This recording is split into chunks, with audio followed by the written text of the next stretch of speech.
Uh-oh. Good evening. We'll call this meeting of the Johnson City Board of Commissioners to order for Monday, November 13th. Tonight, the invocation is given by Larry Albrecht, minister of Crossroads Christian Church. Are you here? Yeah, there you are. If you'd rise for the invocation, then stay standing for the Pledge of Allegiance, please. Let's pray. Father, it is good that we pause at the beginning of this meeting to acknowledge you. Father, there is so much in this community to be grateful for.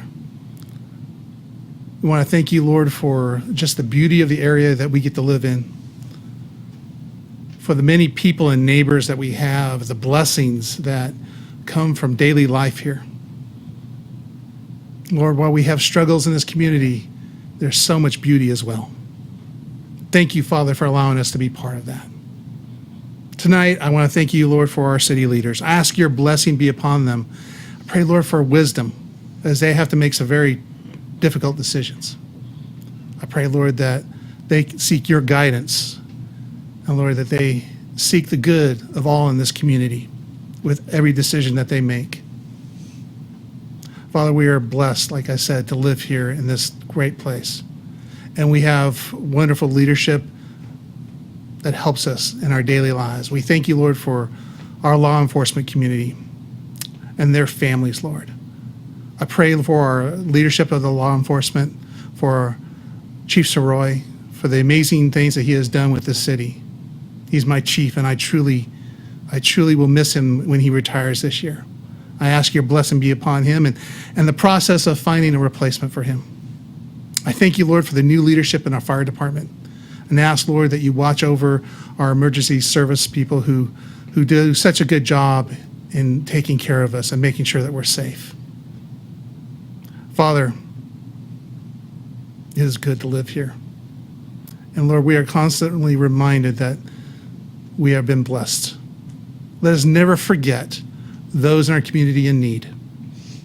Let us always remember, Lord, that there are families out there who need help, and let us be a place where they can find that.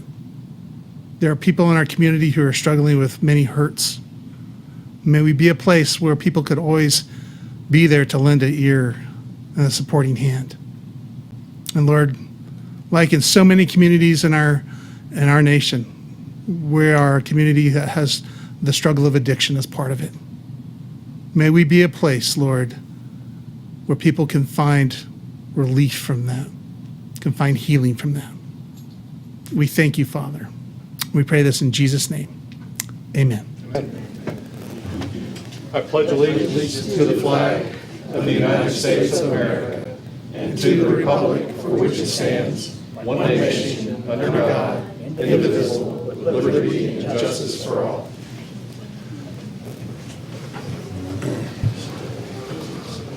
All right, before we get started, I'd like to add an item to tonight's agenda. If I could, I'd like to make a motion to add discussion of the city manager's objectives, and let's just put that with the city manager's report.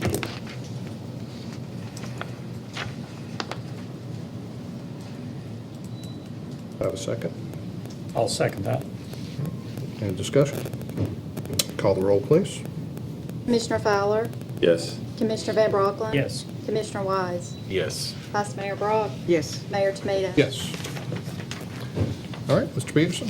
Your first order of business is consideration of your minutes from the meeting held Thursday, November the 2nd. Do we have any corrections or comments? Do I have a motion to accept those? Move to accept. Second. A motion and a second. Any discussion? And call the roll, please. Commissioner Fowler? Yes. Commissioner Van Brocklin? Yes. Commissioner Wise? Yes. Vice Mayor Brock? Yes. Mayor Tomita? Yes.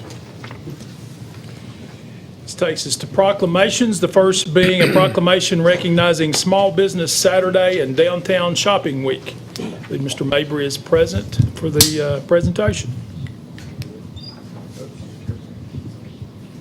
Harry, Mayor. Sure. Good to see you, sir. Well, and I'm sure you will confirm that sales tax is the lifeblood of this city. And when you shop locally, not only do you help your city, your schools, you help your neighbors. And I think we've got a couple of small business owners here tonight. So we'll read the proclamation. Whereas small business is the cornerstone of our free enterprise system and has represented opportunity, independence, and the fulfillment of dreams for generations of Americans. And whereas the self-sufficient business owners who work long hours juggling family and career responsibilities are integral to our country's prosperity and to the vibrancy of their local communities. And whereas not only are these entrepreneurs pursuing better lives for themselves, but they are shaping a healthier economy for each of us, creating job opportunities and stimulating growth of other unique businesses. And whereas Johnson City is dedicated to promoting small business in our community and will observe Small Business Saturday on Saturday, November 25th. Now therefore, I, David Tomita, Mayor of the City of Johnson City, ask all citizens to shop local, not on Amazon, not online, and patronize the backbone of our economy, small business, on Small Business Saturday throughout the community. By shopping local, we not only support our area business owners, but we place valuable dollars back into our local economy. And I'll give you this, and if you'd like to say a few words. Yeah, just a handful of words. First of all, shop local, shop big, shop small, shop all right here in Johnson City, Tennessee. There are 364 other days of the year that we encourage you to do the same thing. We wish all of you a very happy holiday, and isn't this a great day to be a hilltopper? Thank you, Mayor. Thank you. What's this big stack of ones here? But we moved this one to the end, so we'll put those back. Now, come on up. Proclamation recognizing the 2017 Science Hill High School girls soccer team. And if Vice Mayor Brock will come join us, I think you know one of these players fairly well. Yeah. Well, one a little better than others, I would imagine. Raise their hand for how many of them had concussions this year, because I think there were 7 of them. Are you kidding? No. Wow, worst year ever. And they still, even with all those people out, they still.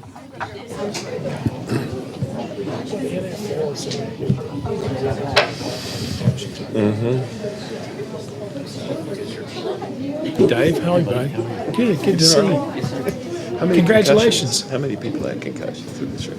Well, we just wanted to invite you guys down here today to congratulate you on a great season. We're proud of you. We do pay attention. Sorry we couldn't be there. And I'm also sorry that my kid had to quit playing before you guys really started making some progress. So that's the way it is.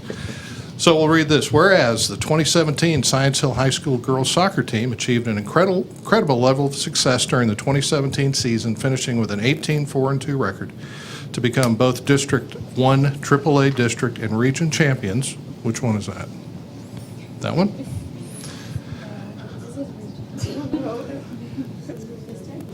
AAA district and regional champions, and advancing to the TSSAA Class AAA state championship, which is that one, right? Okay. And whereas tremendous sportsmanship, integrity, and character were demonstrated by players Natalie Antonelli, Paige Carlson, Riley Cox, Gracie Duncan. Your mother must be an amazing athlete, right? Haley Elrod, Savannah Field, Marin Gilmer, because we have a Duncan here just about every time we do a proclamation. Yeah. And I know it's not your father. Right? Marin Gilmer, Olivia Haar, Emma Hecht, Sydney Jordan, Tegan Kersey, Sydney Keenan, Abby Knox, who will always be Abigail, if you remember Michael Adder, Abigail, Julia Luna, Anne Marie Massey, Tess Mrozick, Sakara Scott, Tori Sparks, Emily Ting, and Allie Torbett. And whereas the team was led by the outstanding, who wrote this? I did. Oh, the outstanding coaching staff of head coach David Strickland and assistant coach Ron Kine. Now, therefore, I, David Tomita, Mayor of the City of Johnson City, Tennessee, do hereby congratulate the 2017 Science Hill High School girls soccer team on a remarkable season during which they successfully and admirably represented our area on a state stage. We are proud of each of you. How about a round of applause?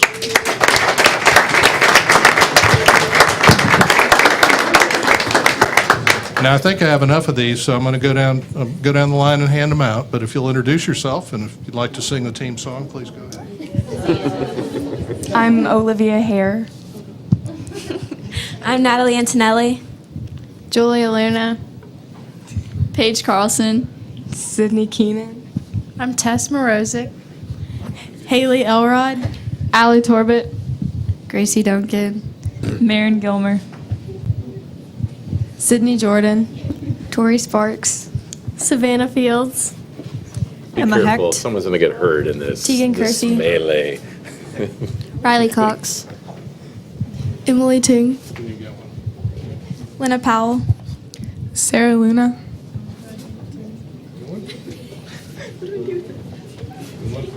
The other outstanding coach. Anybody didn't get one? Got one left. Well, congratulations very much. And did you get, yeah, we took care of Tess. All right, thanks very much.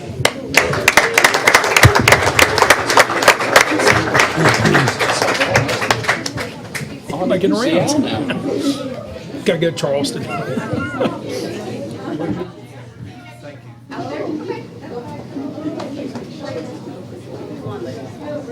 Get a picture. Staying down, you coming up?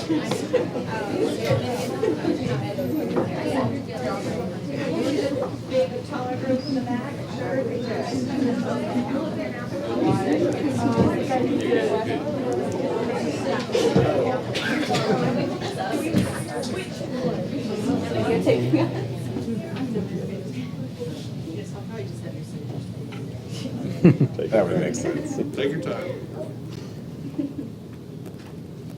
Just depends on who's the best photographer.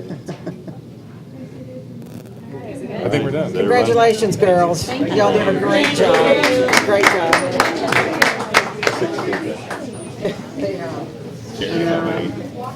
How long do you think it's going to be until they have to wear helmets? Pads on their heads. Good seeing you. Hey, Ron, thank you so much. Thank you. Congrats. Great seeing you. Good job, man. They Good to see grew, you. they grew throughout the season. Yeah. You don't have to leave. No, really. Well, be careful when you're going out, because I think the police chief has a special order to tase you. Has somebody special out there, I hear he's a real turkey. although you are special. The rest of my grandchildren.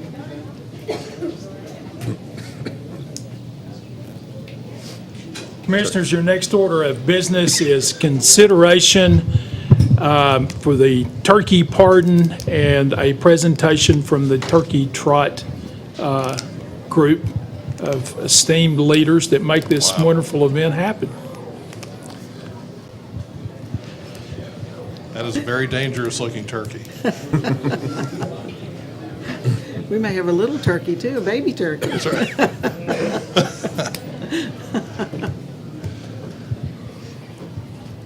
Well, are we all here? So, he has run afoul of the law, and we're going to deal with him now. Right? Her. Oh, sorry. I don't know how you tell. It's a long story. Yeah, I don't want to know. So, due to the contributions that this fine feathered bird has made towards the health and wellness of our citizens in leading the Turkey Trot, one of our most beloved community events, and in the spirit of this wonderful season of Thanksgiving, I hereby decree and grant a full mayoral pardon to Trotter the turkey.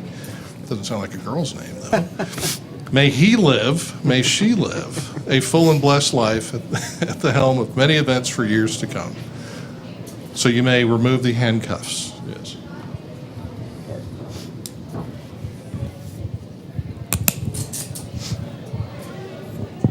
Wow. I've already dropped once.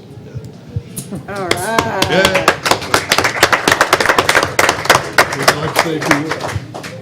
Thank you, Mayor Tamita. It's, in the past, we have had a few turkeys that have been misbehaving during the year, and even though we came forward, we asked for a pardon, it wasn't in our heart. But this year's turkey, I'll have to say, deserves this pardon, and we are very thankful to the City Commission, Mayor Tamita, City Manager Peterson, and even Miss Corey over there. How you doing?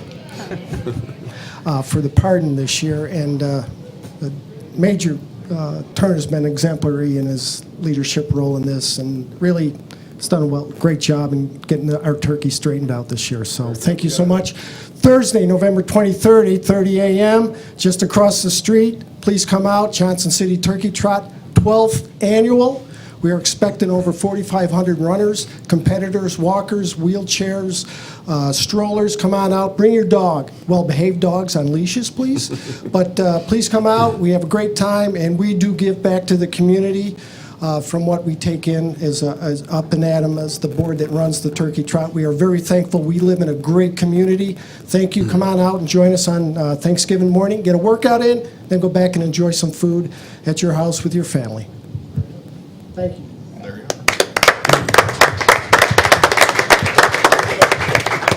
Thank you, Trotter.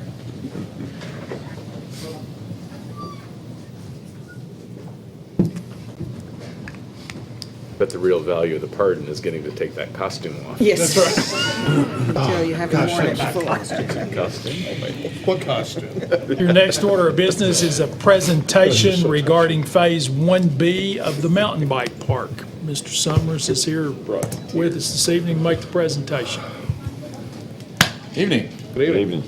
So I'm sure you're all aware of what's going on the mountain. You guys last year funded 1A, as we call it, of the mountain bike parks at Tannery Knobs, in conjunction with the land donation of the original about 45 acres. We have IMBA Trail Solutions is up there right now, in the middle, almost finishing Phase 1A, as we call it.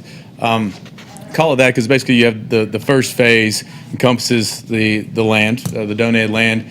1A was about half of it. The original funding took about half of it. So when we first came before you, that was kind of getting towards the limits of what we were imagining could go up there. But through their design and what they've been able to envision going up there, the scope can grow, and also the significance of what that could be. As y'all requested, we came and looked at it, what it would take to finish out the mountain, as we say.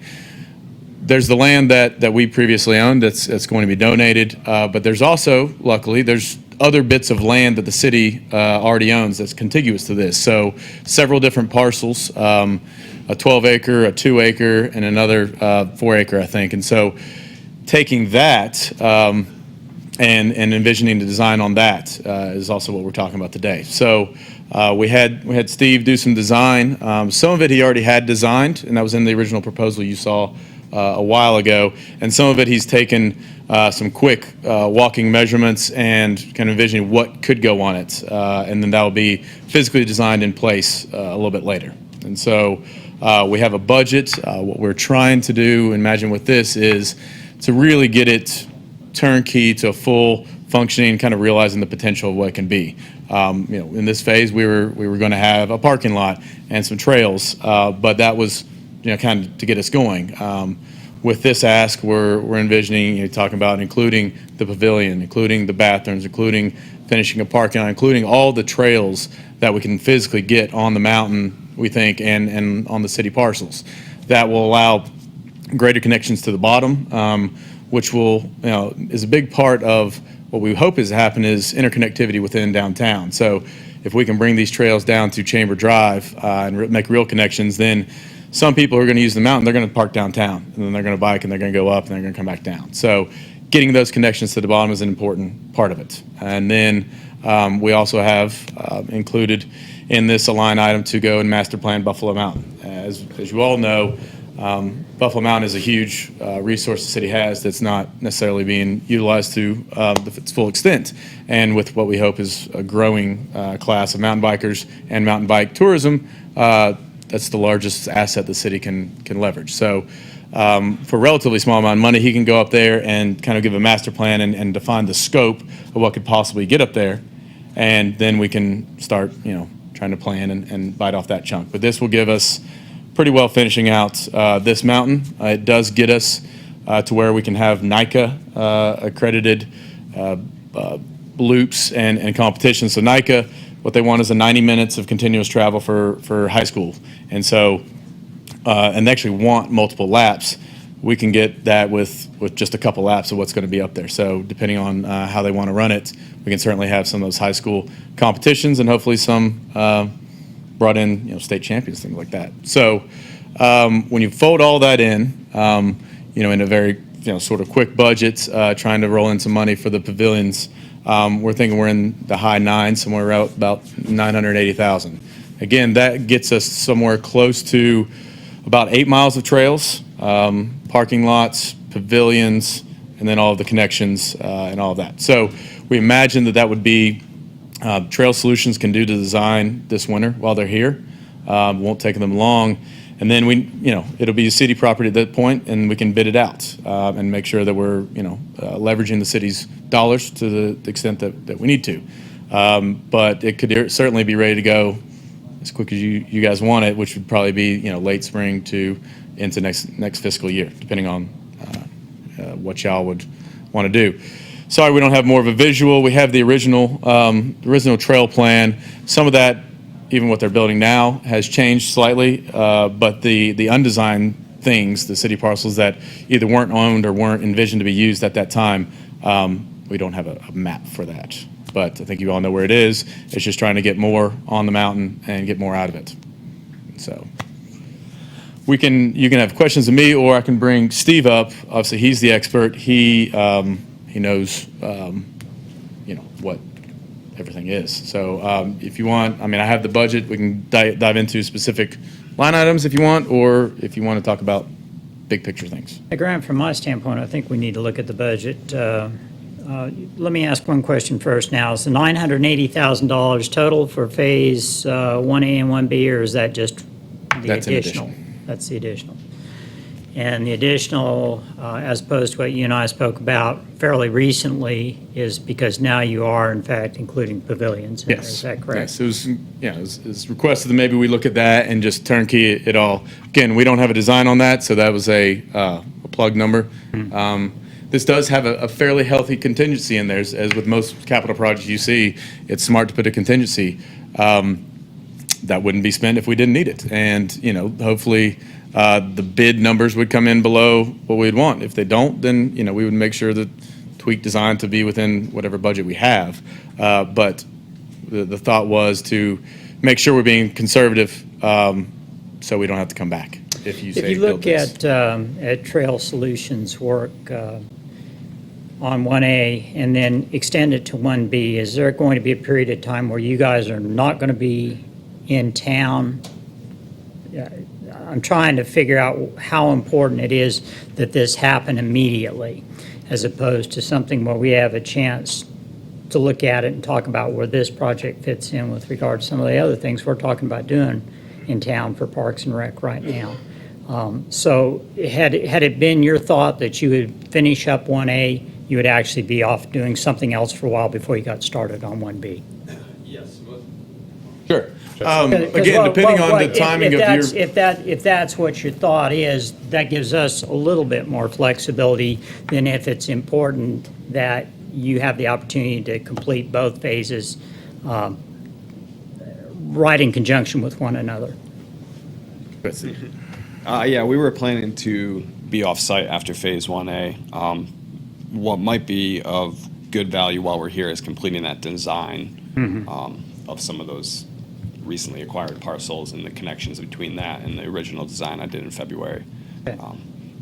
So the original design was just for 1A, correct?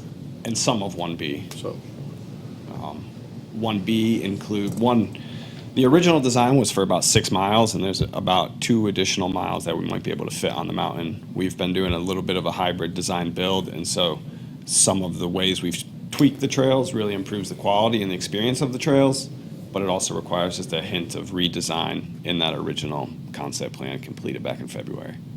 If you look at what your concept is for 1B, what portion of that $980,000 is actual design and construction of trails as opposed to all others, which are important, I agree with you. But again, if we're looking at how we need to phase this to make sure that we have the dollars in play without then having to potentially not do something else, that's important to us as well. to me, that's the really important part of this, is get the trails designed and get the trails constructed.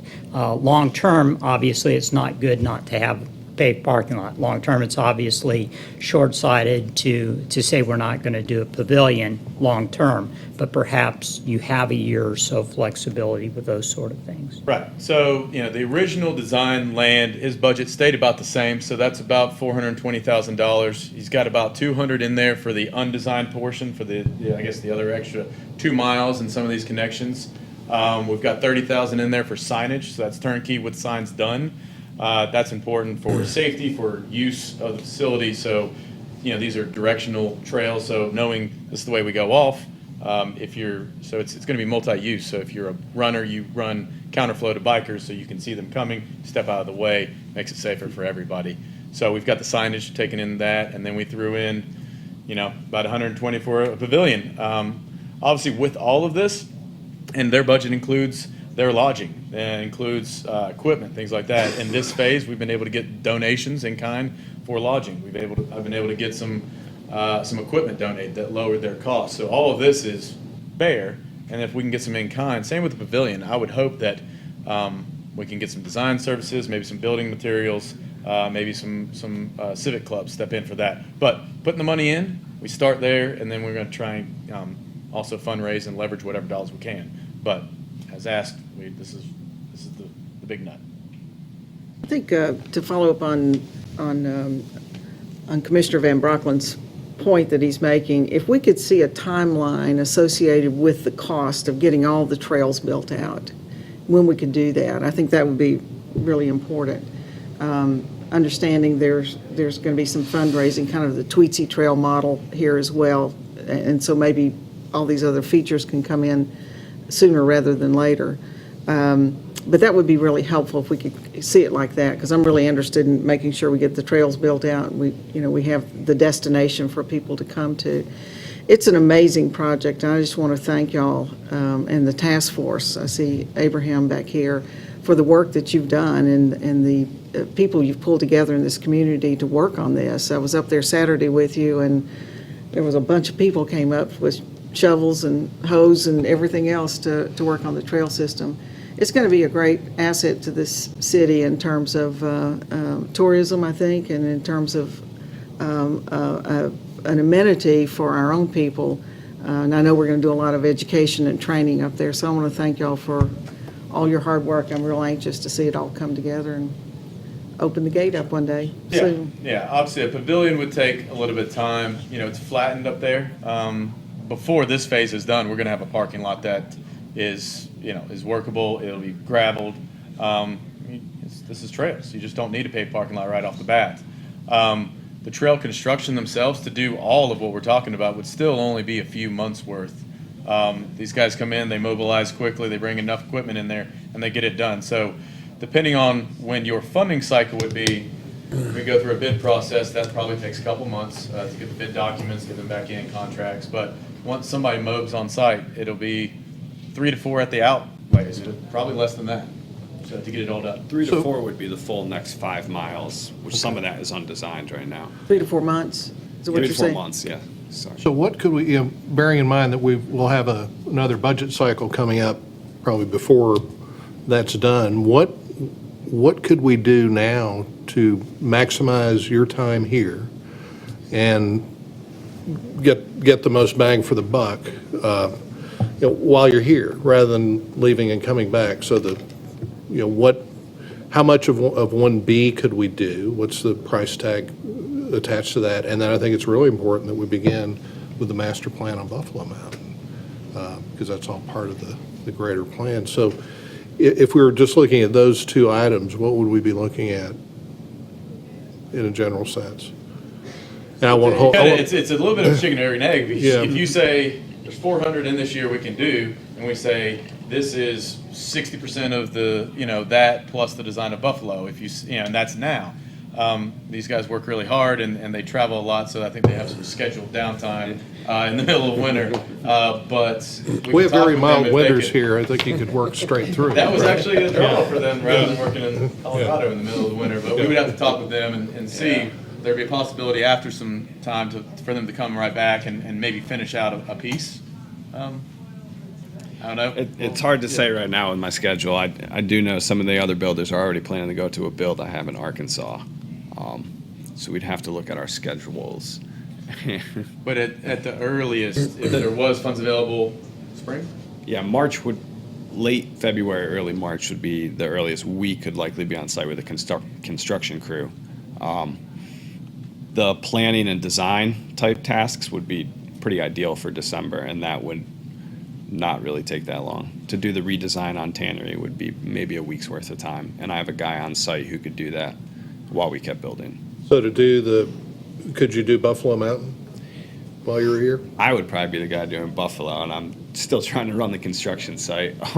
I might be able to squeeze it in. I have to look at the timeline on the finish of this build. It would be helpful, Or I I could be think, back early in to the have spring. that in hand. Yeah. And then we'd really know with a little more accuracy what we needed to do to finish it out.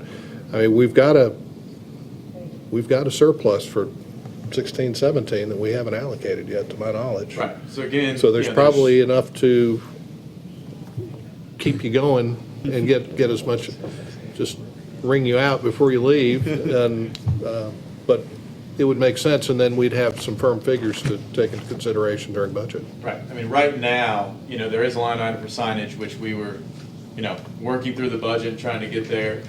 That would be helpful to finish out 1A.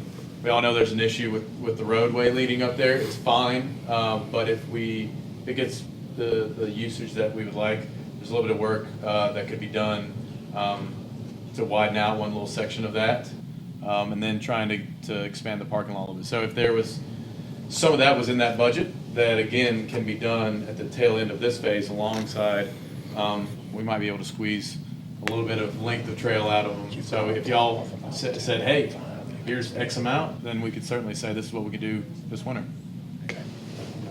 I would be curious to have you say a little bit more about if you built out everything at the Tannery Knob site, and again, you allude to being connected to downtown. It's also connected to the Tweetsy Trail, a project that Vice Mayor Brock referenced. Where would that put this bike park in relation to other bike parks regionally and nationally? What would its piers be, and how many piers would it have? Tannery Knobs, the full build out, including the couple miles on design trail, as Grant referenced, would be about 8 miles. That would put you on par with a lot of the sort of mid-sized bike parks that you find sort of scattered in this region, which would be something like Rocky Knob in Boone, North Carolina, Baker Creek Preserve down in Knoxville. Tannery has a lot more beginner-friendly trail, which makes it right off the bat pretty different than a place like Rocky Knob, and it is also connected right from downtown, especially with that full build-out plan that would utilize some other parcels and connect with some nice trails all the way to the bottom. That would make it very unique, and the size and the experience and what we're building up there would make it probably a good regional draw with the full build-out plan. Definitely a half day's drive for a lot of people who are serious about riding. Potentially a little bit more than that. And regional draw, you're not talking Bristol and Kingsport, you're talking 200 or 300 miles. 4 to 6 hour drive from Okay. here might be. I don't know that circle off the top of my head. Would I know people from Charlotte would drive, when I lived in Charlotte, would drive to Rocky Knob. I wouldn't be surprised if people from Charlotte would come out here to check it out and see what it looked like. Would you with a agree, full build-out Steve, plan. that Tannery Knobs is going to be the easiest one to get to? Yeah, there's very good access to Tannery Knobs. The interstate makes it, very easy. The fact that it is right out of downtown makes it really unique. Rocky Knob is way up, I believe, 421, a big 4-lane road. And then Baker Creek Preserve is not really in downtown Knoxville. You got to get in your car and drive out of South Knoxville to get into downtown. So there's a really unique draw to this, besides the fact that the trails are going to be really awesome. The proximity of some of the other ones in our region, both around the Asheville area and Knoxville, is not necessarily a competitor. It makes our region that much more of a draw. 350,000 people visit Pisgah National Forest outside of Asheville to go mountain biking. If X small percent of that came to Tannery Knobs because you got a kid, I'd love to have him have a little bit more beginner accessible. That's 1 hour away. So just capturing a small bit of that, and then I'm jumping ahead, but then we go to Buffalo and you start getting miles up there. Now we're getting a larger draw that competes with some of the best in the entire country. So Tannery Knobs itself, definitely a draw in X range. You start adding miles on Buffalo and it's world class. Buffalo, yeah. Deciding how we move forward with this particular project, the Tannery Knobs project, obviously is first order. And I think everybody up here is certainly interested in building it out. I think how we time that is going to be a little bit of a question, but that's probably the only question. When we were walking around on Tannery Knobs 2 weeks ago, roughly, I guess, we talked a little bit about the prospects for Buffalo Mountain. And the conversation kind of centered around, we don't simply want Buffalo Mountain to be a regional park. We want it to be a draw that's considered one of the best bike parks, if not the best bike park in the country. You had some thoughts about how much acreage would be required. You had some thoughts about what the cost might be. Can you just kind of walk that through for the balance of the commission who wasn't there for that conversation and also for the public? So Buffalo Mountain, I recently got treated to go up there for a hike on Friday, so I got to see it with my own eyes. And it definitely, there's a little over 1,000 feet from Trailhead to White Rocks, which is where I hiked to. I only hiked a little bit of it. So 1,000 feet that close to downtown is a pretty big elevation difference. So you can have some pretty decent downhill trails for sure. Stuff that ranges in the 4-mile downhill range. Pretty lengthy descent, probably upwards of a half hour for most folks. So definitely a fun ride down. I believe it's 725 acres. It's really hard to tell. I did hike it, so I have a little bit of idea of what the slopes look like. And so you can have anywhere from 30 to 50 miles in there, most likely. And I will say that it definitely had that mountain feel, which is super awesome. You pull up, and it's got all the rhododendrons and the mountain laurel down there, and you get some fantastic views. So the terrain, and then some of the slopes are definitely gentle enough to get some probably pretty fun flowy trails similar to the type of stuff on Tannery. So all of that working together with the proximity definitely would make it, I'd say, a big East Coast draw that would draw people from a day or plus away. I believe it abuts the Cherokee National Forest, and that's when you start talking about really being up there nationally, probably, if you could back up into that, and if there's trail out there, a trail to be developed out there, and really giving people a week's worth of riding. Buffalo would definitely give some people a week's worth of riding. Most people, it probably could give most people a week's worth of riding with 30 to 50 miles of trail. It's really hard to put a number to that without having put any alignments in and looked at anything. It's definitely, the geology is different in Tannery. It's not the shale, it's more limestone and maybe granitic. It's true mountain terrain, which yields some really awesome trail and some really unique stuff, but can also be difficult. But some of the slopes looked very workable. I'd say easily to do full design and full construction, $5 to $10 million. It's really hard to put a number to it. That would be for 30 to 60 miles of trail, I believe. And then to put in 30 to 60 miles, I think we're talking about a little bit different than what we did when we were just talking about before you made your trip. We were probably talking about a lesser amount, because I don't think we were talking about utilizing anywhere near the complete acreage of Buffalo Mountain. What you're talking about for 30 to 60 miles, is that envisioning you would utilize the whole of the acreage of the park? 725 acres, I believe is the number, yeah. And I think it's worth saying, when you talk about something like a mountain bike park, you can very quickly focus on the subset of people who mountain bike. And one of the things that struck me in my tour up at Tannery Knobs, particularly as it would relate to the question of a pavilion, that would be the best place to have a picnic in all of Washington County, would be sitting up on that mountain looking out at those views. And so you're talking about the development, particularly at Tannery, of a park that would have appeal and use beyond mountain biking, but at the same time, Johnson City can never be everything to everyone, but mountain biking might be our opportunity to be something awfully big to some people. And when you think about putting heads in beds and seats and chairs in restaurants and the kinds of things that we as a community need to do to ensure the sales tax revenue that the mayor alluded to earlier, this seems like an awfully compelling opportunity. We complain in economic development about not having enough flat land to market for economic development. Well, perhaps that is our greatest asset. And so if that is the case, and we're talking about recreational tourism and things relative to the national forest and things in the multi-county region, even if you're not a mountain biker, even if you don't know a mountain biker, this might be a very cost-effective way to put Johnson City on the map and draw revenue here that's sticky revenue, that can't be cannibalized by the next town with $10 million to spend on something. And so I just wanted to say that lest we begin to think this is just something for people who like mountain biking. It's a lot bigger than that. Two things. One, we're not talking about enough about the multi-use aspect of it. This is for trail runners or hikers. The way they design and the way trail maps and rules can go, anybody can use it. And I'm going to steal from Chad because he has a great analogy is, the mountain biking industry has a problem with how it markets itself. Is everybody thinks it's, 23-year-old chugging a Red Bull jumping off a cliff. And, I'm sorry, but the folks in the control room are losing their marbles right now because you are not speaking into their microphone.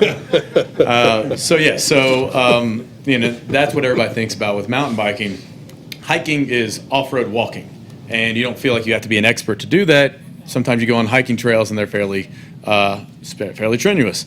You can design mountain bike trails where almost anybody can get on it and enjoy it and not be an expert who really wants to put on a helmet and take their life in their own hands. And so doing that designed well, one, it gets more people, a broader range of bikers, but it's also more people than just mountain bikers. And yes, you're talking about the bang for your buck. This is something we can be truly distinctive at for less than other options. How truly compatible are the mountain biking trails to hikers when you have both groups on them at the same time?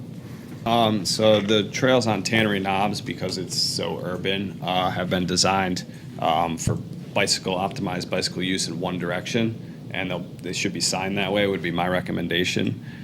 So when you have bicycles coming at you from one direction, hikers will typically like to come at the bikes from the other direction, knowing that there's not going to be any bikes coming behind them. And the sight lines are something we pay attention to. All the intersections have been designed to prevent conflict, so users aren't coming in with a lot of speed. So typically, those are the mitigation strategies we use, and they seem to work very well.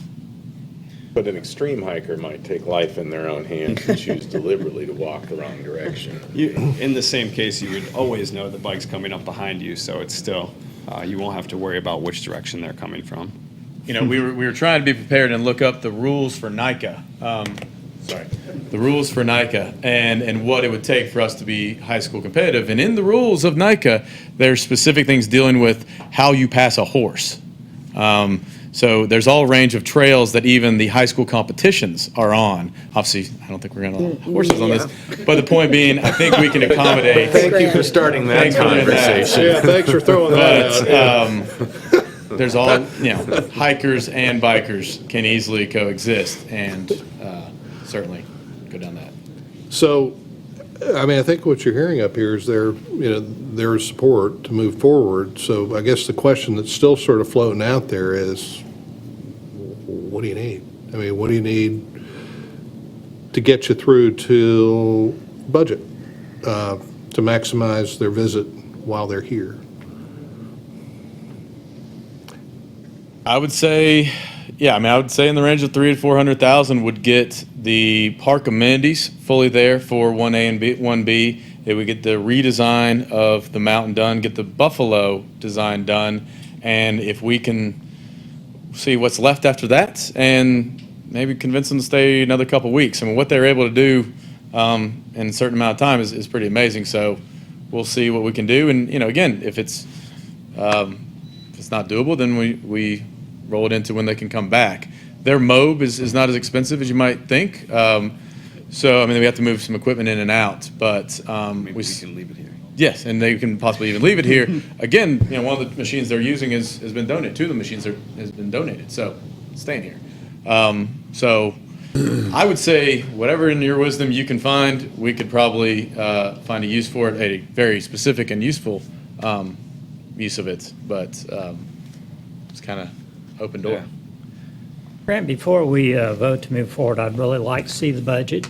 Sure, And I'd like to have you guys kind of, to Jenny's point, Commissioner Brock's point, phase it to where we can decide what we can do and what we can't do, but we maximize what we can do for you.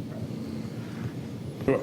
You want us to come back? Come back to the budget meeting, come back whatever. Could you have that by the first meeting in December? Yeah. And I don't think it's anything different than what you've done. I think it's just more specific. I think And, map and out at what illustrating, we point can kind dollars of fall. show you on the map, this, and this, and this, yes. Yep. And That'd certainly be given the helpful. timeline that includes bidding, next phase, coming back, they can look at their schedule and, I want a large kind of iconic structure that says Tannery Knob, Johnson City, Tennessee, that everyone takes their picture with Buffalo Mountain in the background and then posts on social media. I believe it will pay for itself in 2 years. certainly. You've all seen the view. The view does lend itself for that, putting something, we were actually working with a graphic designer right now to try and come up with a logo that is fitting for what the park is, so. It's a view we didn't know we had. Yeah, That's right. no, It's for those who haven't been up Peeking there, through the find a trees way to go within, up there. It opened up, and it really does, perfect sight lines between that and Buffalo. I think a zip line from Tannery Knobs over to Buffalo Mountain, it just. Well, and you can fly envision right over. the same sign or the same photo op at White Rock, too, which is Yes, stunning. exactly. Yep, It So- and you would see. But wait until we design our logo so that we can get some commonality in there. The new city brand. For sure. Yeah. So, Thank you. Yeah, we'll take that in mind. And don't leave. I think we can, Let me just say one final thing to the commissioners. The work that we're doing on the Outdoor Task Force through NetReps has identified Buffalo Mountain Park as probably one of the best assets that we have here for the outdoors. And it's a gateway, really, from Johnson City and to Steve's point. Once you get to the top and go across all the way down Buffalo Mountain to 107, across the Nolichucky up to Rocky Fork and to the AT, you really have opened up a network of access for people to come, and if they want to leave Johnson City and wind up in Maine, they can. And developing Buffalo gives us opportunity to show the National Forest Service that we can develop a system and maintain it correctly, and then unlocking those thousands of miles up there. And then, depending on the political wind in any different year, the Forest Service could have some more funding that we can leverage to develop their land as well. So nobody else has that, a city mountain park and a national park right there. It's something true. So, Thank you. any other questions? We'll come back. thank you. Thank you. Thanks. Thank you. Appreciate it.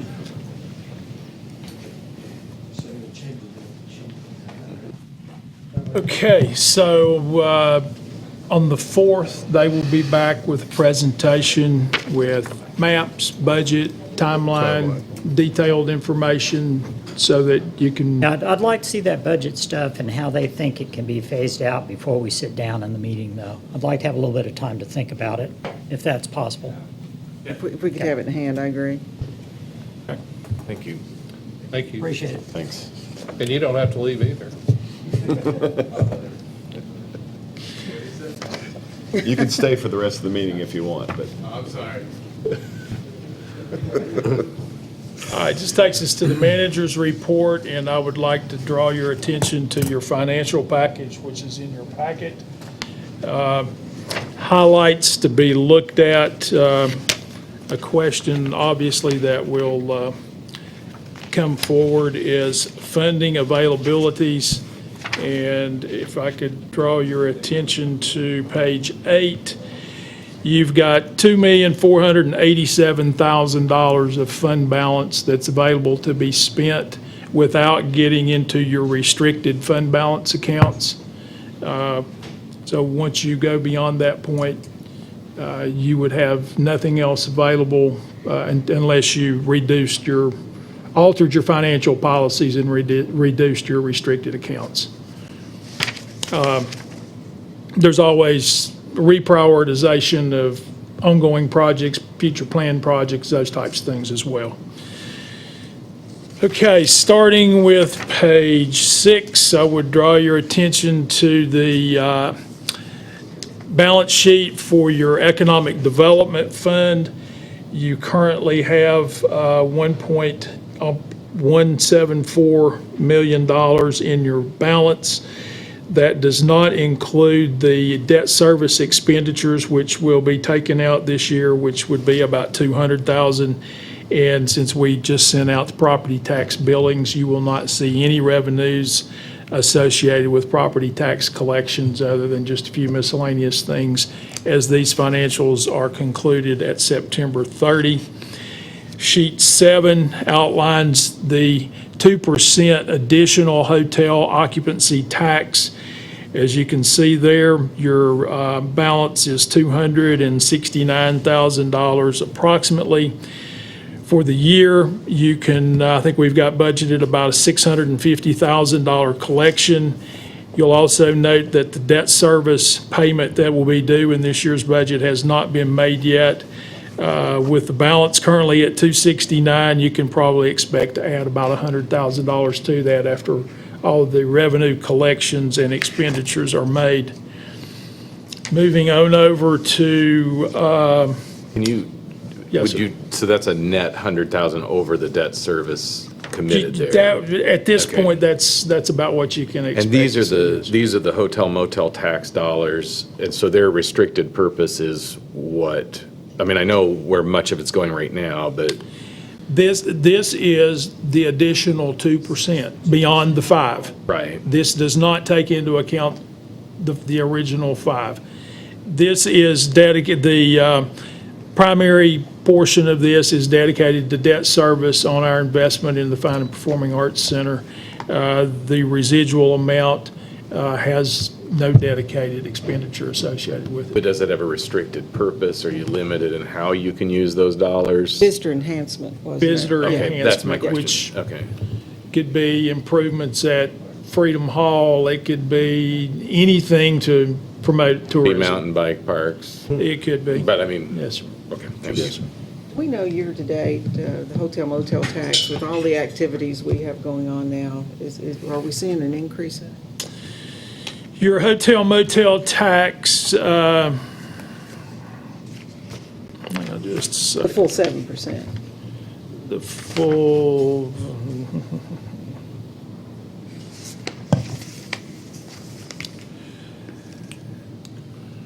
year-to-date, comparing year-to-year, hotel motel tax is actually down 5.7%. Now, these are just collections through September, the first 3 months of the year. You would have the August race in here, but you don't have into account in here ETSU football season and various other fall activities. Now, 5.7% sounds like a large percentage. In dollars, that's $41,579. Where are you seeing that? I am on page 14, about the middle of the page where I'm looking at year-to-year comparisons.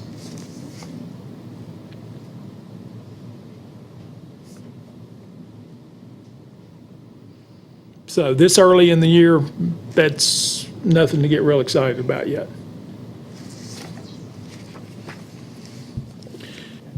Okay, I'm going to skip over to page 14 in your financials, which is a year-to-year comparison. I think that'll give you a better feel for where we are. Significant items to bring to your attention.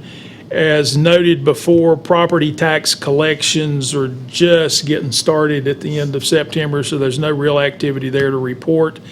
Your local sales taxes for the first quarter are up 4.3% or $215,000. Your total license and permits, which include all of your construction activity, are up 39.5%, which is roughly $69,000. Proceeding to page 15, the very first line item up there is the state of Tennessee sales tax, which is up 2.5% or $30,280. The rest of the revenues are tracking pretty much on schedule. At the top of page 15, there's an item there, state of Tennessee highway maintenance, that's up 385%. Those are basically reimbursement dollars, and that's a timing issue. We're not going to be at 400% for the year. There's a fixed number there that we're eligible for. Would the license and permitting be running ahead because of a seasonal factor, or is that No, pretty sir, treated just running that's ahead? pretty steady. Okay. Comparing year to year, I wouldn't think there'd be any seasonal effect whatsoever. That would be purely just the volume of activity going on. Going to page 16, about halfway down the sheet, you'll note that your total revenues are up 4.1% for the first quarter when compared to first quarter last year. The next couple of pages outline department and division expenditures for the year. There's really nothing there that's out of line. Going to the bottom of page 18, your excess of revenues over expenditures, we are $250,000 in a better position than we were last year. So expenditures are less this year and revenues are up this year.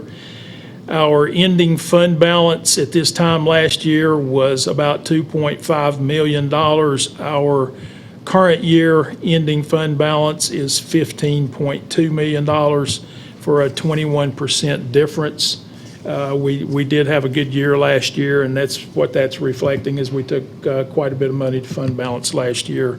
You have reprogrammed a significant portion of that fund balance into this year's operating budget, or not operating budget, but this year's capital budgets, both with equipment and projects. So that $2.7 million number isn't going to carry forward all the way through the year if we carry out everything that you have funded in the budget in terms of capital and equipment. Page 19 takes us to Golf Fund. Year to date, your revenues are up $10,000. Your expenditures are up $23,000. Your net operating income after depreciation is a negative $27,365. Your net change in net position is a decrease of $27,500.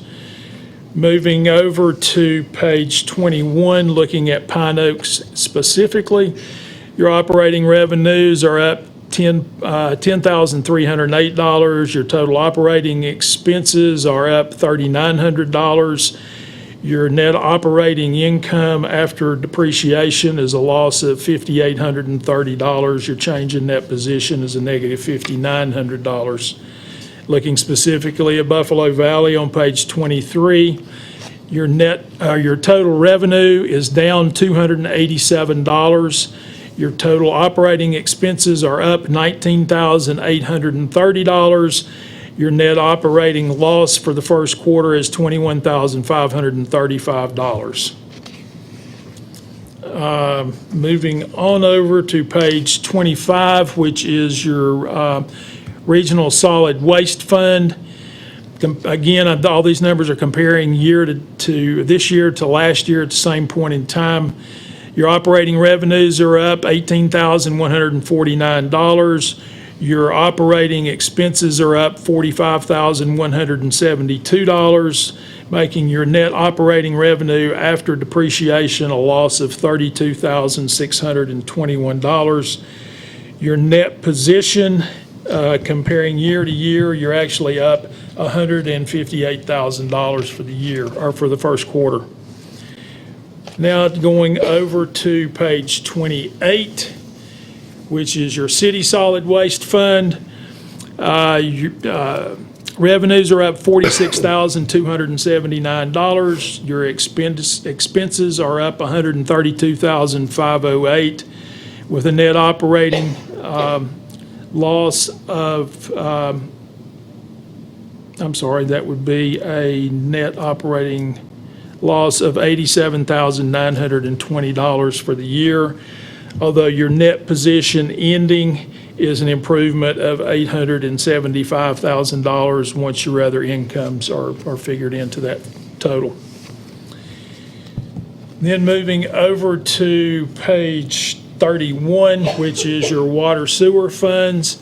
You have two funds combined on this one page, one being the city system, the other being the regional system, and then they are combined for a total fund. I will be referring to the total funds. Your total operating revenue for the two systems is $9,217,916, which is a decrease of $242,375 from last year.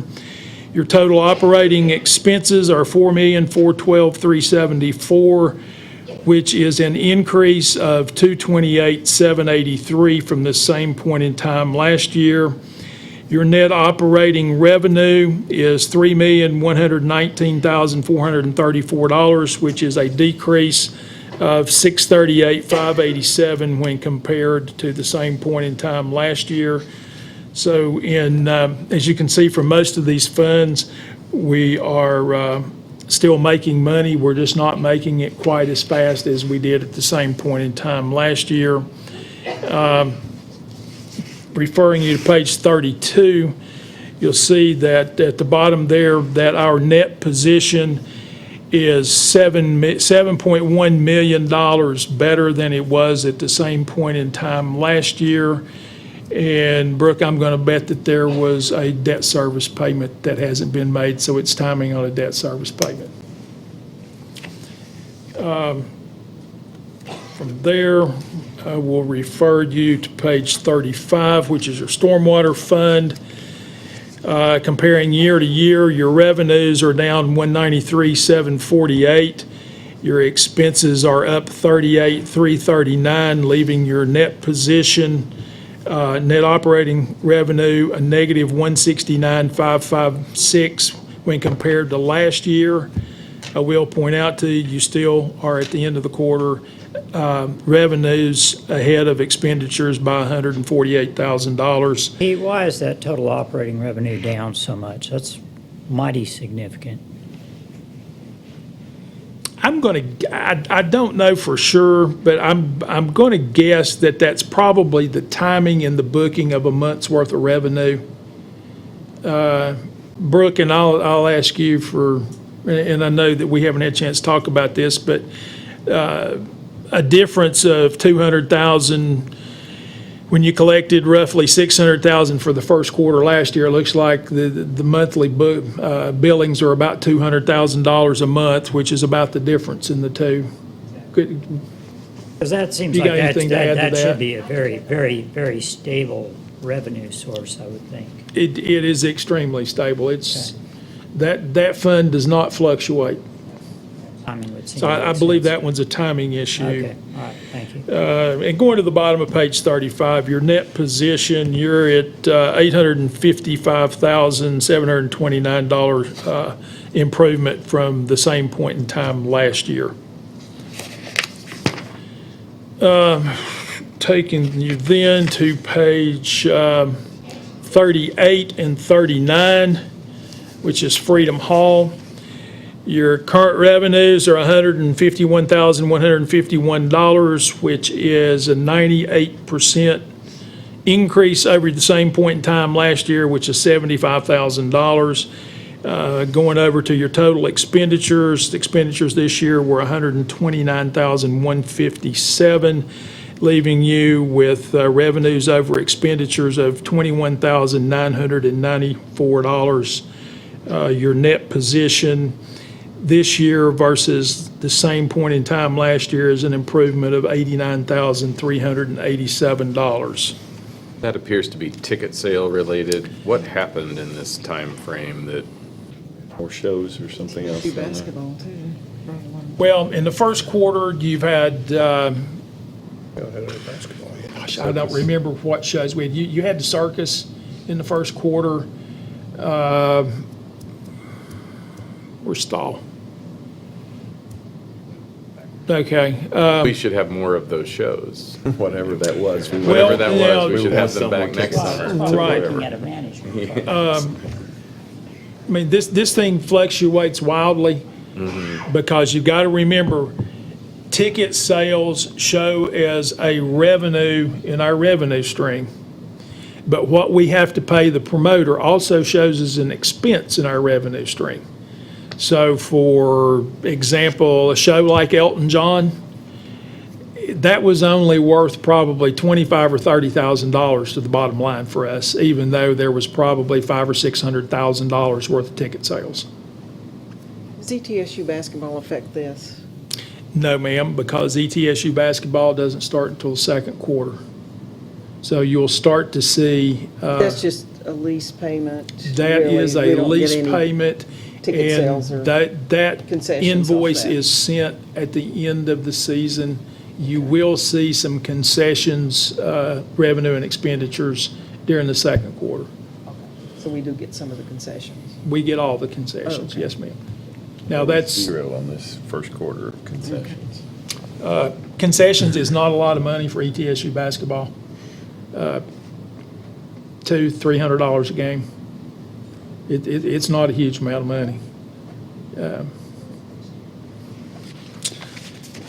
Okay, then I will direct you over to page 60, which is your health insurance fund. This is broken down into general government and schools. I'll begin with general government. Your revenues are $2,555,884 versus expenditures of $2,597,307, showing a loss for the first quarter of $41,423. On the school side, they had revenues of $2,104,832 and expenditures of $2,284,841, showing expenditures beyond revenues of $180,009. At the very bottom, it also shows your fund balance. The school's fund balance is currently at $5,586,353. The fund balance that's unreserved for the local government health care fund is $5,104,169. And in addition to that, local government has a fund balance reserved for their OPEB liability of $2,596,158. While both of these funds for the first quarter show expenditures beyond revenues, I don't think there's anything that is alarming there. Although I will say Mr. Willis continues to monitor our expenditures on a weekly basis. And as we're all aware, in a moment's notice, healthcare costs can take a six-digit turn pretty quick. So that's the reason that we do keep a real close eye on the healthcare fund. We're funding our clinic out of this. The trust funding fund. of the clinic is included in these expenditures. Yes, ma'am. It sure And is. that's going very well, isn't it? The healthcare clinic is going extremely well. Steve, you want to give us a 1-minute update on the clinic and utilization and those things off the top of your head?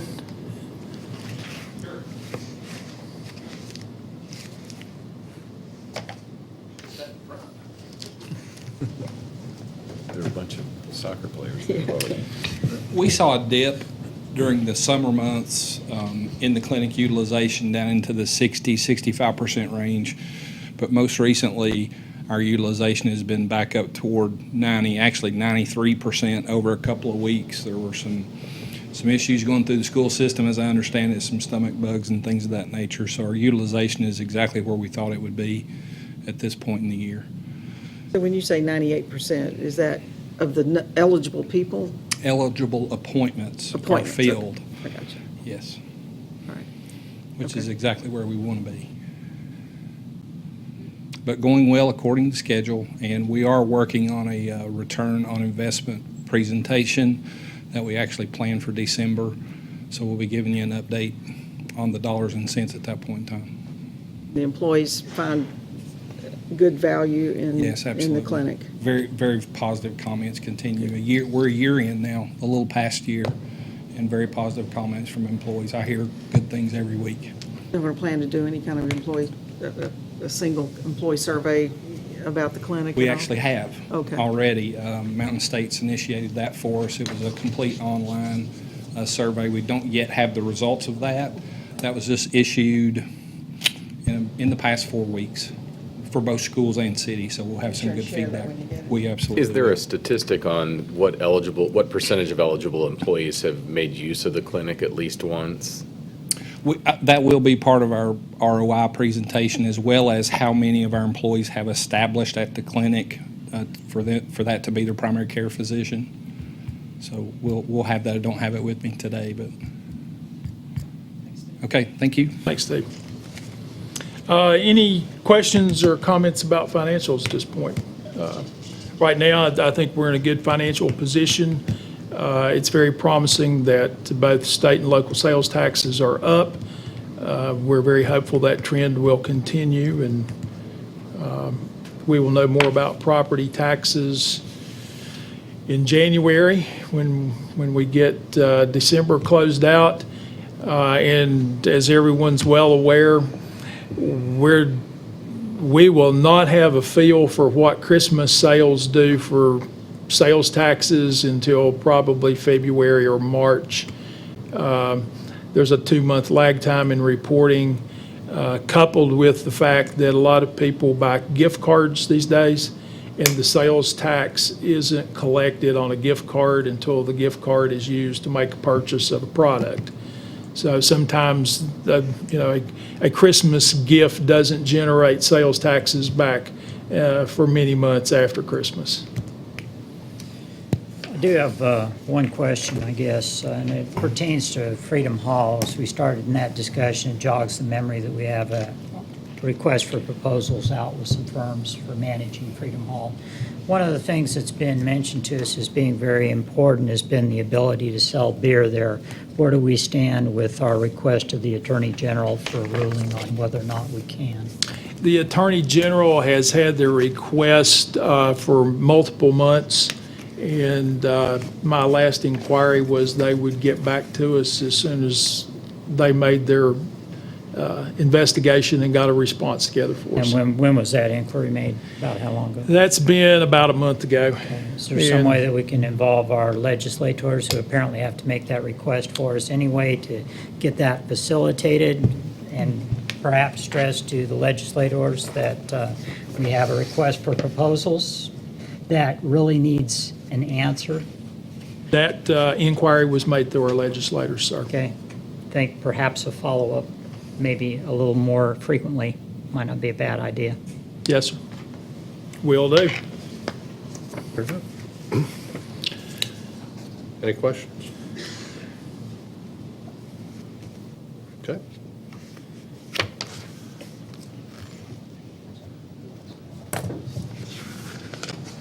And the item we inserted was some discussion on the city manager objectives. We had hoped to put those in place tonight. I don't think that's going to be feasible. Commissioner Wise? Yeah, I guess I've written this out because I think this is important, and I want to make sure that I choose my words carefully. And I want to first say how important I believe the role of the city manager is. It's important that an effective, collaborative, and mutually respectful relationship exists between the commission and the city manager. And over the past couple months, the commission's performance review of Mr. Peterson has gotten a fair bit of media attention. This level of attention presents many opportunities for information to be misconstrued, mischaracterized, and misunderstood. Our commission's individual evaluations ultimately led to an average score of 3, which was defined as meets expectations. But in a number of media accounts, I would have thought the review more critical of Mr. Peterson than in actual fact it was. Mr. Peterson made clear that simply meeting expectations was not his goal, nor is it mine. I want to see a day where we as a commission evaluate our city manager in exceptional terms. In my view, a performance review is more important for what it sets up prospectively than what it evaluates retrospectively. Let's spend more time on the windshield and less on the rearview mirror. In order for that to happen, it's crucial that we finish the process of Mr. Peterson's performance evaluation.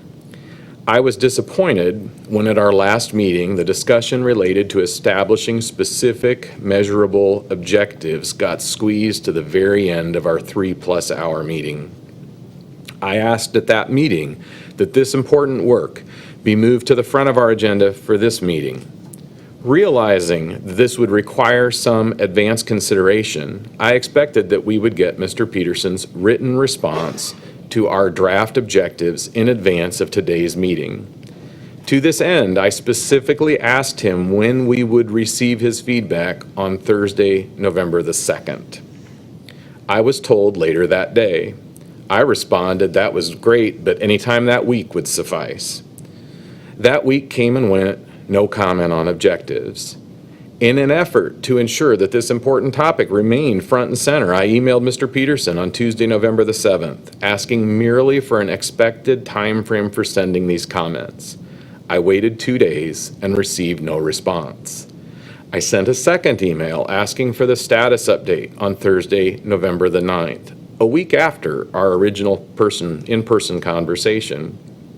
That email received no response too. Please keep in mind, I wasn't asking for the finished comments. I was asking him when he thought he would be able to get them to us. Please further keep in mind that I am not faxing or emailing the city manager every day with requests that become persistent distractions. I am merely asking for information that is critical to our commission doing its work. Thankfully, Commissioner Fowler echoed my second inquiry later that evening. It was Friday morning when Mr. Peterson finally acknowledged the 3 preceding emails and indicated that he would have a document to us by the end of the day Friday. That email never came. This morning, I found in my email the comments related to the objectives that were finally sent Sunday night. Several hours earlier, multiple emails were generated to the commission on a wide range of topics that I do not see specific requests for and would appear more appropriately addressed in the manager's monthly report. It appears as though a flurry of unrequested information was generated before the requested material was finally provided. I must confess that my Monday has not allowed me a chance to sufficiently review and consider Mr. Peterson's 8 pages of comments in advance of tonight's meeting. This is too important a conversation to be first delayed, then rushed, and then ultimately insufficiently considered. I would make a motion that this item be tabled until our first meeting in December, and I would request that it be made our very first item of business so that we can bring closure to the question of performance review of the city manager.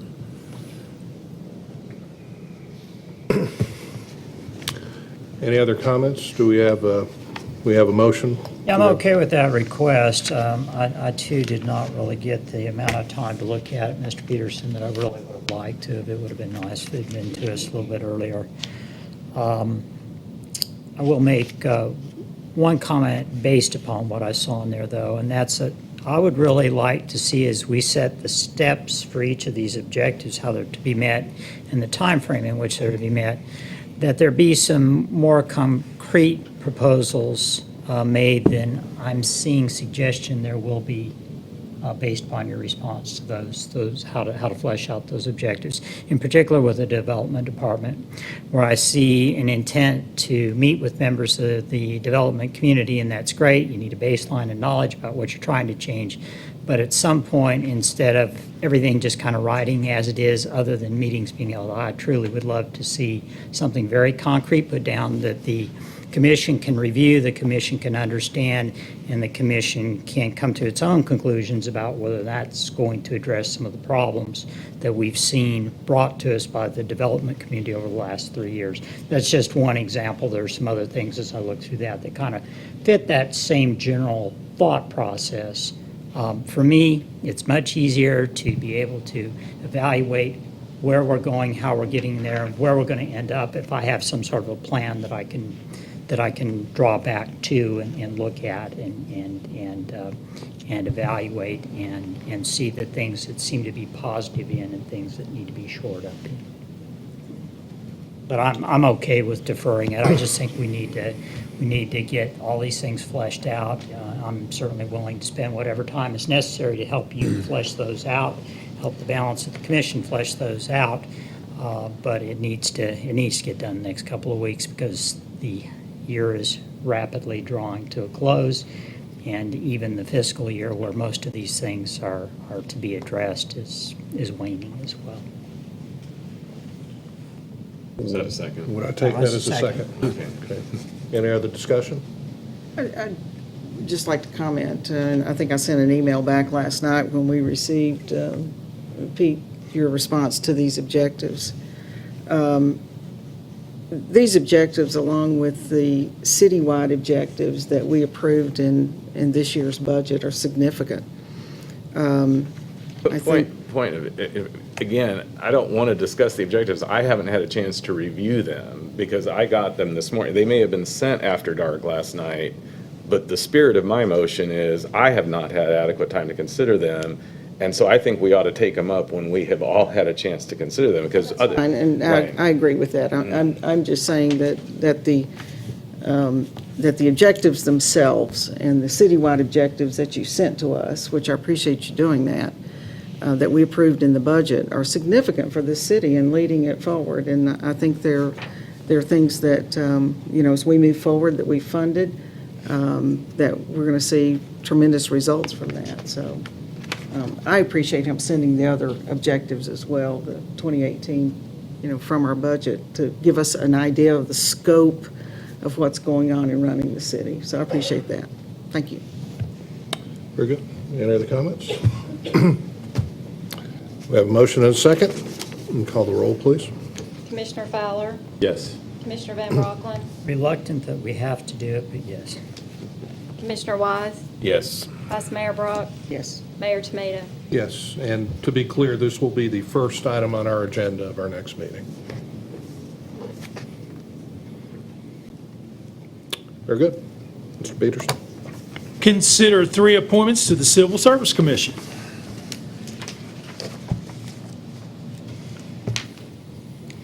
Mayor, I'm not sure how you want to do this, whether you want everybody to vote their own members or their own thoughts about who ought to be members on the Civil Service Commission, or whether you want 3 names. If you want 3 names, I would suggest Robert Mitchell, who is Police Department representative and has been voted upon by the Police Department, James Dorton, and Ron Dawson.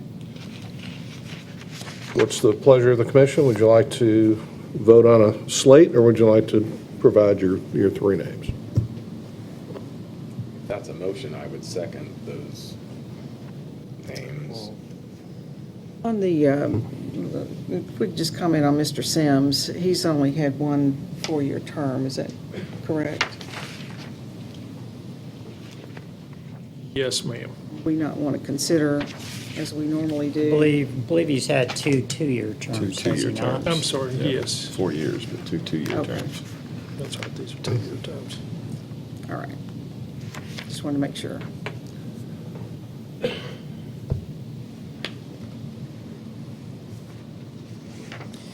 I will put that forth in the form of a motion then.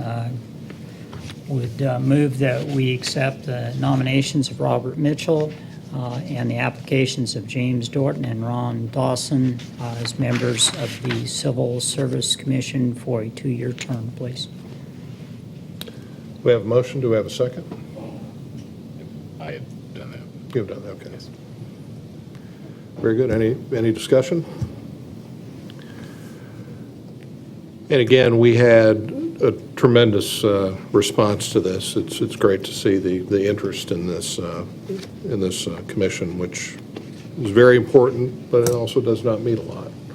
So I would encourage anybody who had applied to please continue to apply for other boards and commissions. There's a lot of work to be done in the city. Yeah, I have to say this is another one of those times where you've got some really good applicants, and it's a shame not to be able to put everybody who wanted to be on. All right, call the roll, please. Commissioner Fowler, Yes. Commissioner Van Brocklin. Yes. Commissioner Wise. Yes. Vice Mayor Brock. Yes. Mayor Tomita. Yes. Just for a comment. Sure. Just want to clarify, the two commission appointments, one of those was for an unexpired term of Al Walker. So that particular appointment will be for a one-year term to finish the term of Mr. Walker, who was relocated with his job. The second commission appointment would be for a full two-year term. So we would Thank need- you for keeping us straight on that. Do we need to be clear who is who? Yes. We did. Yes. Yeah. Yes. We did. I believe that was the broader So plan. my recommendation would then be, because it does afford a period of time of evaluation of the individuals selected, that James Jordan be placed in the position, the one-year position. Mr. Ron Dawson, whom we have a great deal of knowledge of and his performance of in the two-year position. Thank you. All right, how do we need to handle that? Do we need to amend or?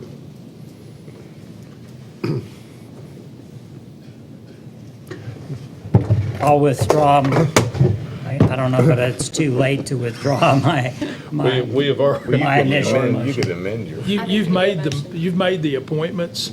Just You amend could it just to follow who's it up taking with which another motion. motion Yeah, make and a clarify motion the term for those two individuals with a separate motion. And my motion would be that the commission appointees for the Civil Service Board be James Jordan for a one-year term and Ron Dawson for a two-year term. Very good. Second.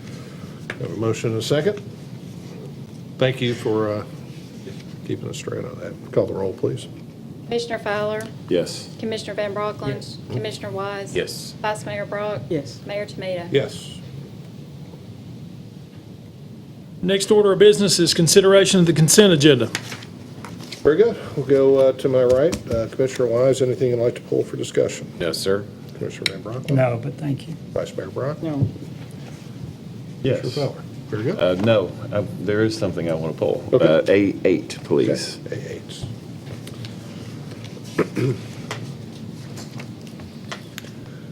Very good, and I will not request anything. So A8, Mr. Peterson.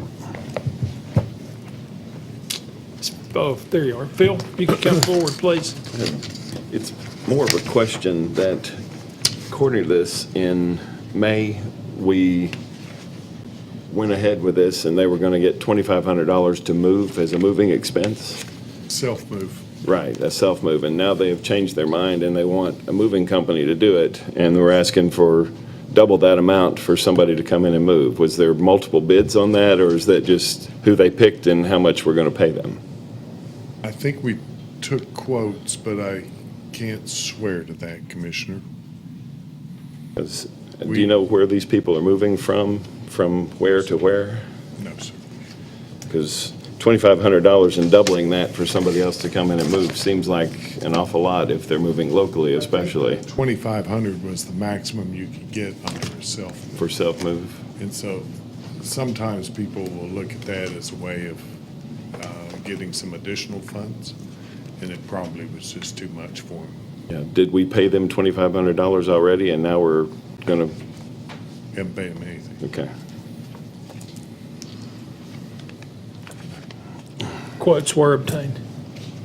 That was that the lowest, or was that just the one they chose? That information is not in the packet. That's, It just says $48.95 is what we're going to pay, and $2,500 is what we were giving them before, so. well, yes, sir.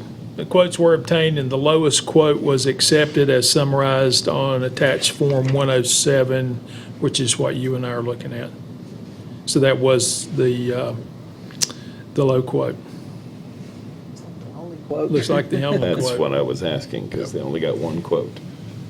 And, I mean, we have, if it's local especially, there's a bunch of people that can do it locally, or if it's from here to somewhere else. I mean, Roy's moving 2 men in a truck. We've got, I don't know why there's one, and it's twice as much as we were giving them to move. It doesn't seem, Commissioner, you could defer that, and we'll go back and look at why there's just the one quote. that was my question. Time wasn't of Very essence. good. So I'd make that motion. We'll I would pull like that. motion to defer that until we know more. Very good. Have a second? Second. A motion and a second. Pull A8, the consider approval of moving expense for Tract 8 of the Knob Creek Road CSX Railroad Overpass Project. Any further discussion? Call the roll, please. Commissioner Fowler? Yes. Commissioner Van Brocklin? Commissioner Wise? Yes. Vice Mayor Brock? Yes. Mayor Tomita? Yes.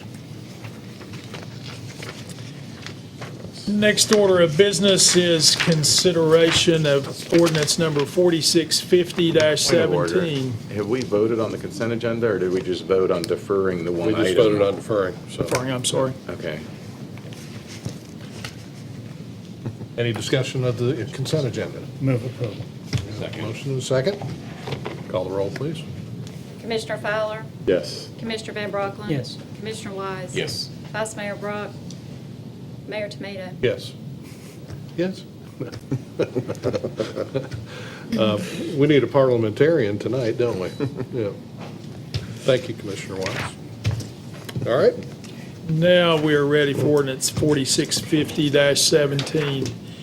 An ordinance to amend the zoning map of the city of Johnson City, Tennessee, being part of the appendix to ordinance number 1519, entitled an ordinance to adopt a code of laws and ordinances for the city of Johnson City, Tennessee, and to repeal all laws and ordinances in conflict therewith and amendatory thereof by changing from B4 Planned Arterial Business District to RP3 Planned Residential District, certain property, tax map 021, parcel 49.01, located at 4835 North Rome Street, is ready for your consideration on second reading.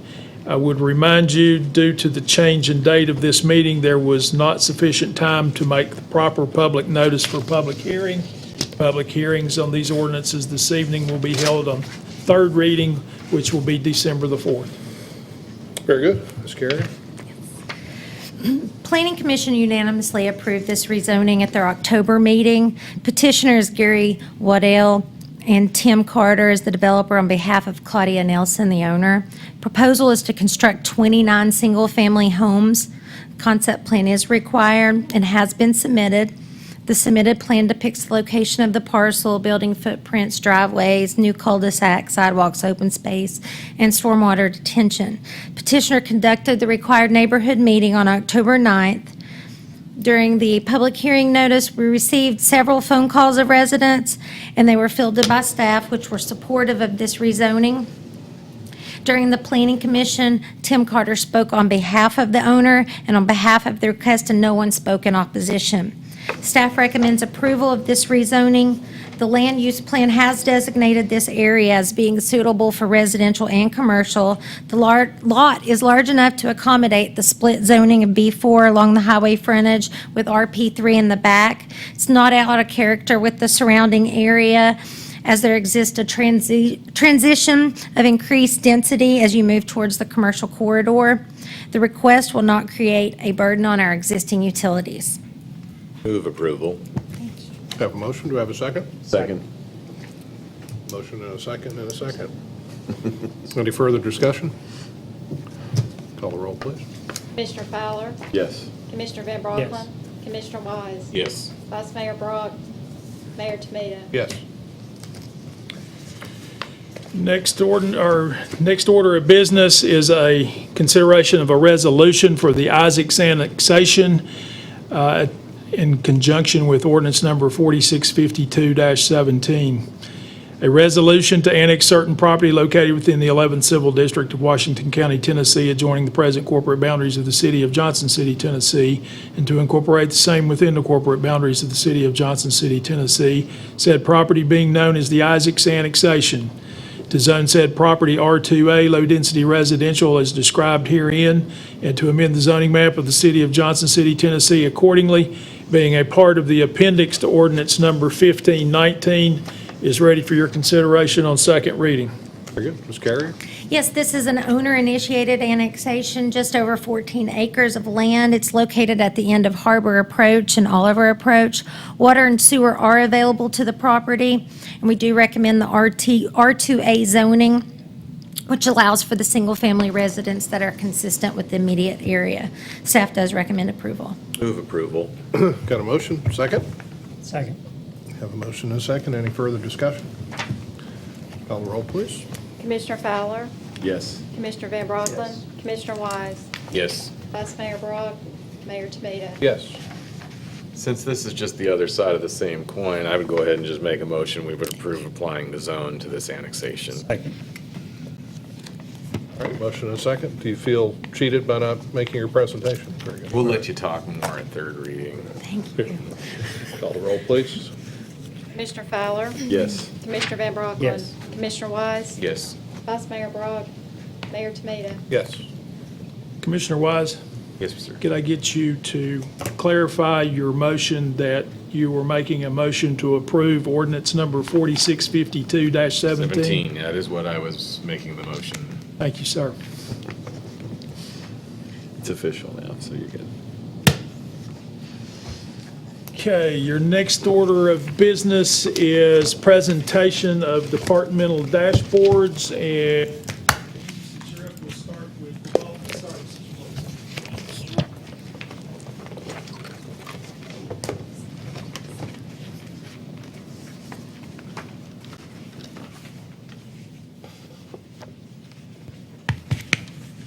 Thank you. Good evening. Just wanted to go over some of our dashboards for the last fiscal year 17. First one pointing out is our code violations. This is a compilation of the violations, not the letters that we send out saying you have so many days to clean up your property. This is when an actual violation is submitted to the property owner. It shows officer initiated versus complaint initiated. Over the past few years, you can see the decline in actual violations. We have looked at this, and it's 1459 was this fiscal year of officer initiated. Complaint initiated is 1239. That's somewhat of an increase of last year. We wanted to reduce our customer complaints. I feel like our customer complaint line is very popular amongst our residents. We advertise that, so that's occurring. So we had an 8% increase in customer complaints this last fiscal year. On our code enforcement cases that are resolved voluntarily, these are different than the actual violations. When we open a case, there could be a complaint. We investigate it, and it doesn't initiate a violation per se. We actually go to a property, see that there's no violation, and we move on. Also, we can send a letter that says, hey, you have 10 days to clean up your property, or you will receive a notice of violation. And we don't actually have to initiate that. So this shows that in the last few fiscal years, most of our cases are resolved voluntarily, and that means they've mowed their property or the leaves have cleaned up. We don't actually have to send them to the Board of Dwelling Standards or initiate something in city court. And this last fiscal year has been the same. Most of our cases, over 4,000, have been resolved voluntarily. 251 were actually sent to court or the Board of Dwelling Standards.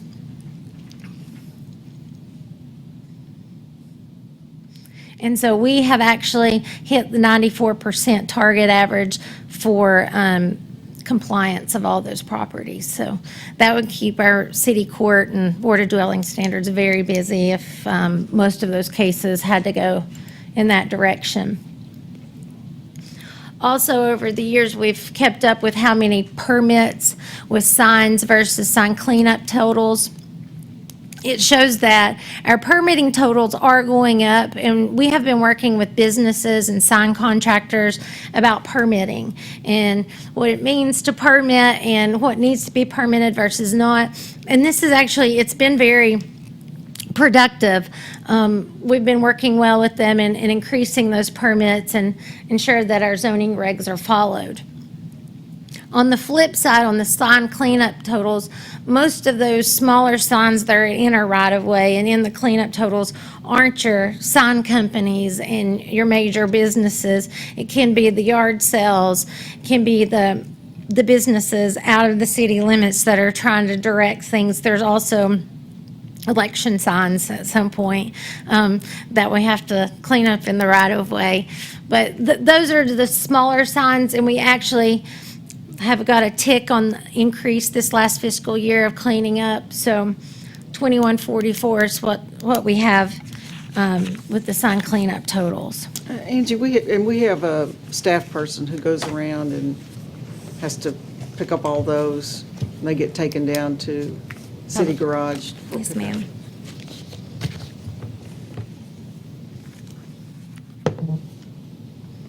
And we have shifted our schedule some to throw off some of the signs in the right-of-ways on the weekends, because we have our weekend warriors that like to put them up on Fridays and do that. So we have been alternating Saturdays for some of our code enforcement and trying to do some pickup with that. So, and that's been helpful in doing that. We've not done that in the past, and this year we've tried to. Listen, I'm not a city employee, but do you want the total number that I've got in my, in the back of my car that I picked up to add to your tally? We could add those to next fiscal year. Yes, sir. Okay.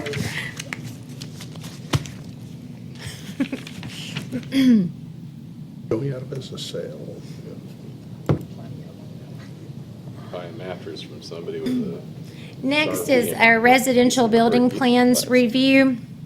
Our target has been in the past to, we've been striving to hit a 5 business day turnaround for first review on residential and 10 business days for commercial, and that's been the measurement.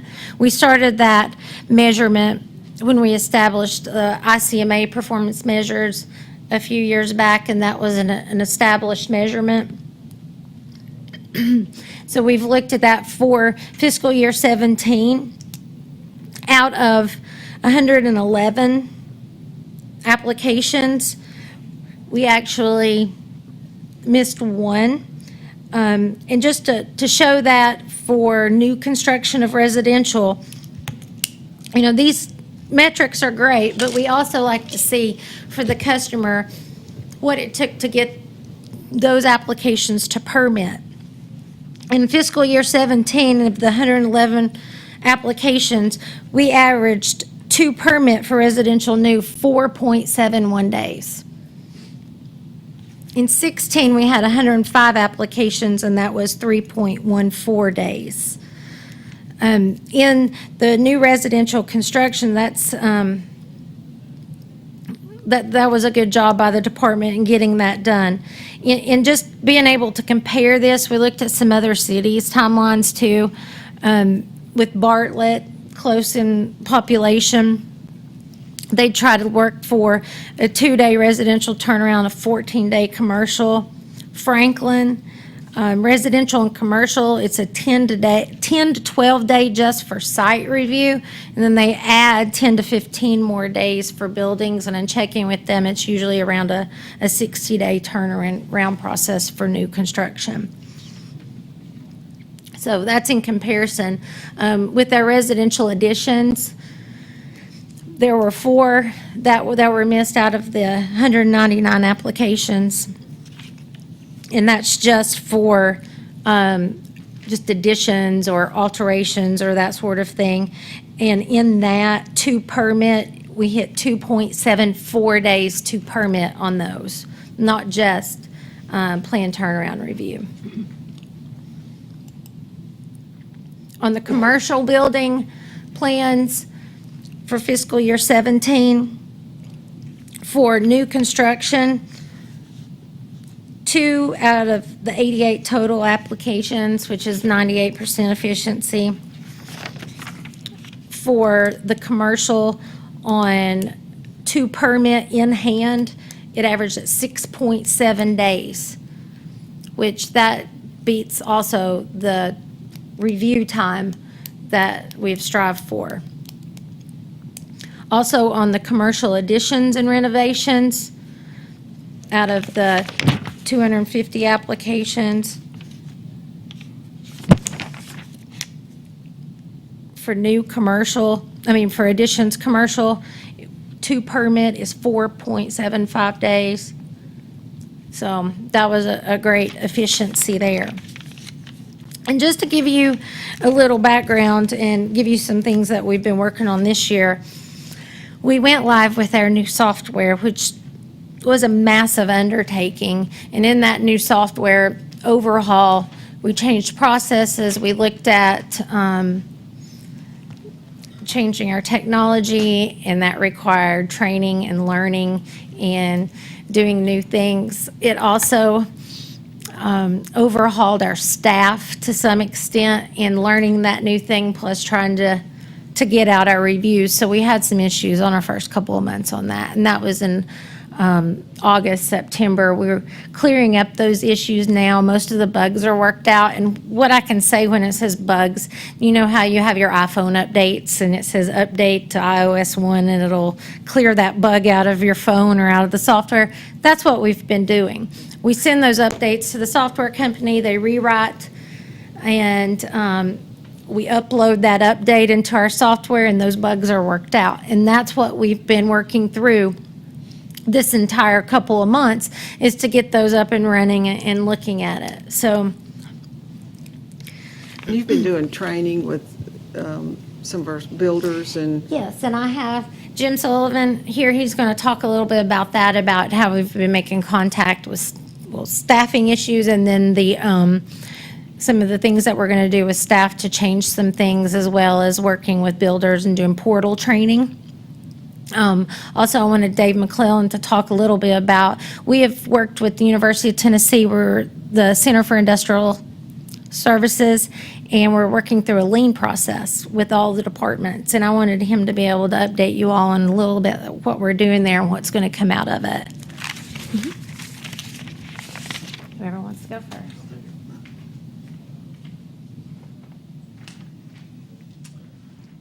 Hello, good evening.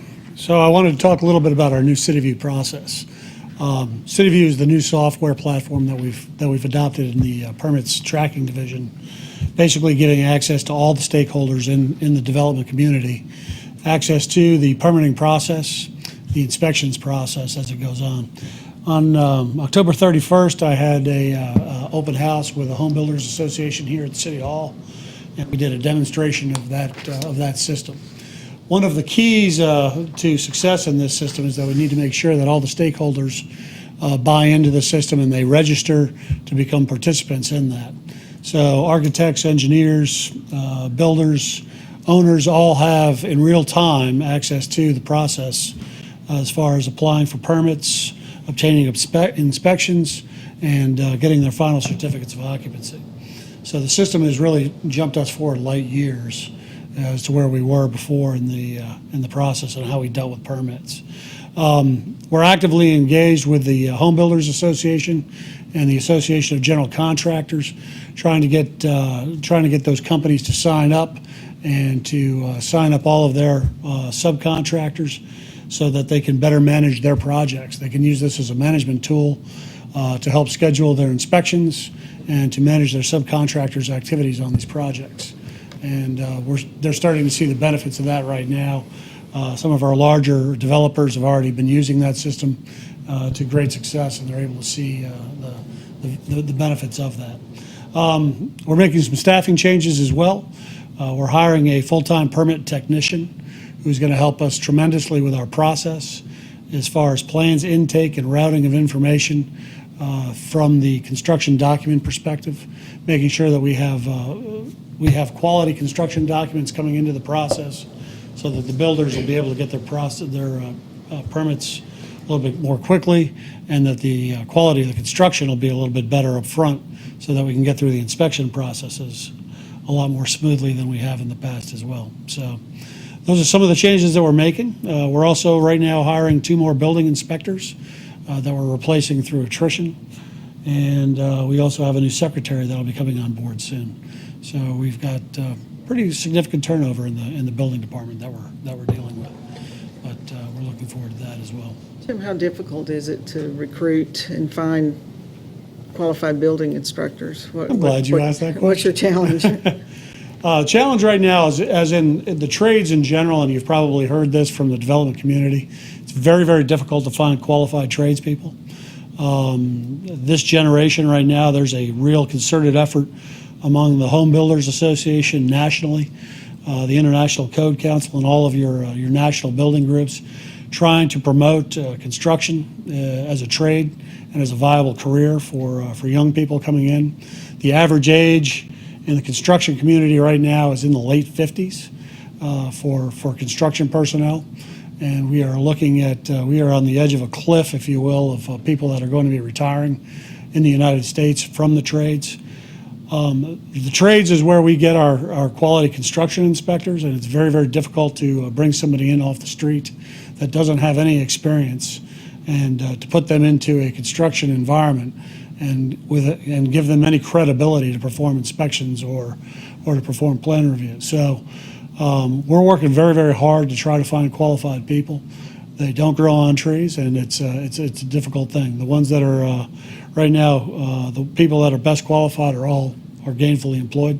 So it's a very competitive environment. We're down 2, then how will we meet our inspection?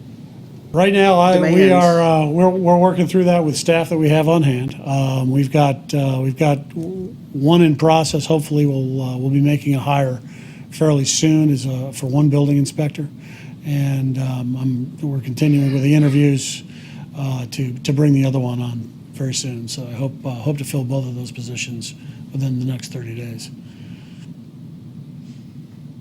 Any other questions? No? Thank you.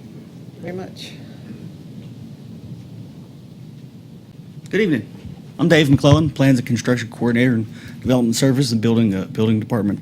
I basically wanted to touch on a few things about process, just so that you're informed about some steps we're taking.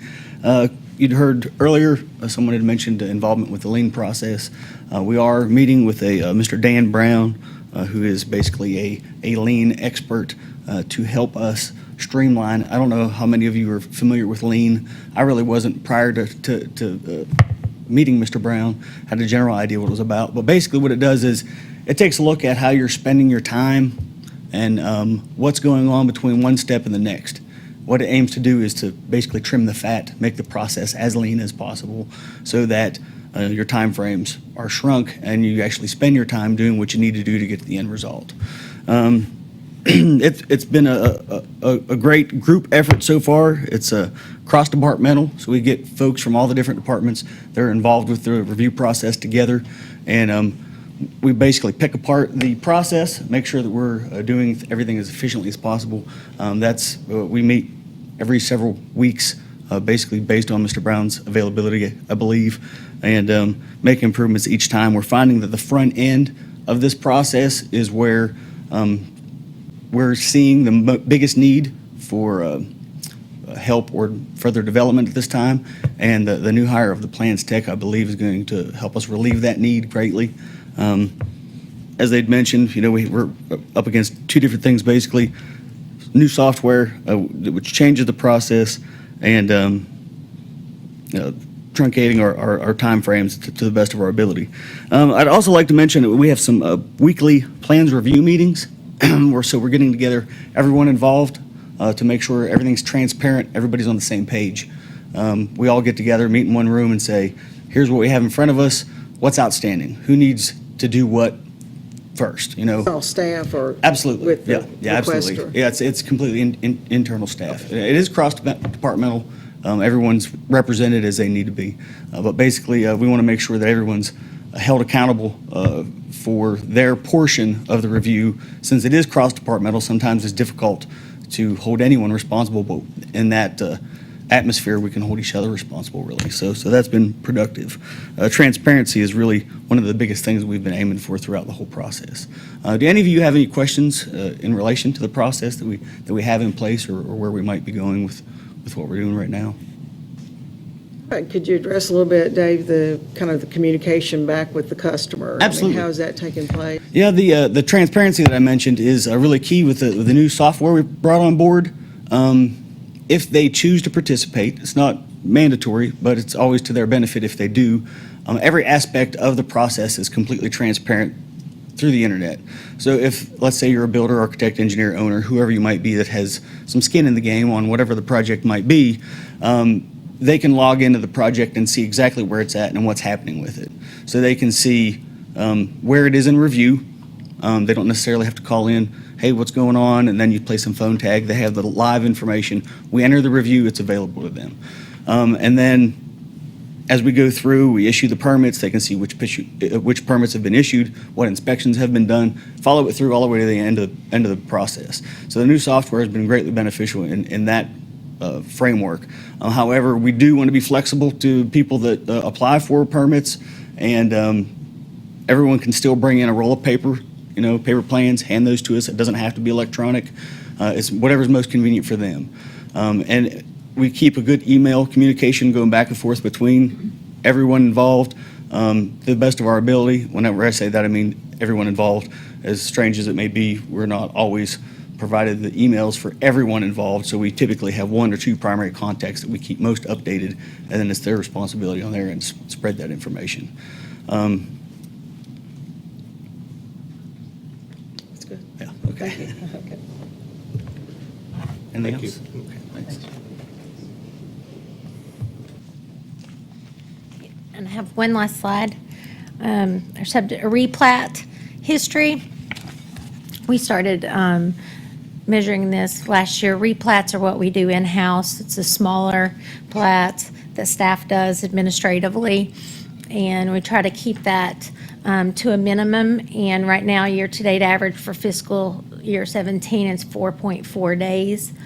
Monty will take that to each department. We get those reviews, we get the signatures, and get that out the door for them. So.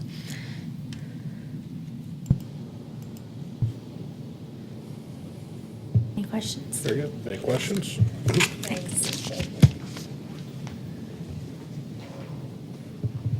Mr. Ellis?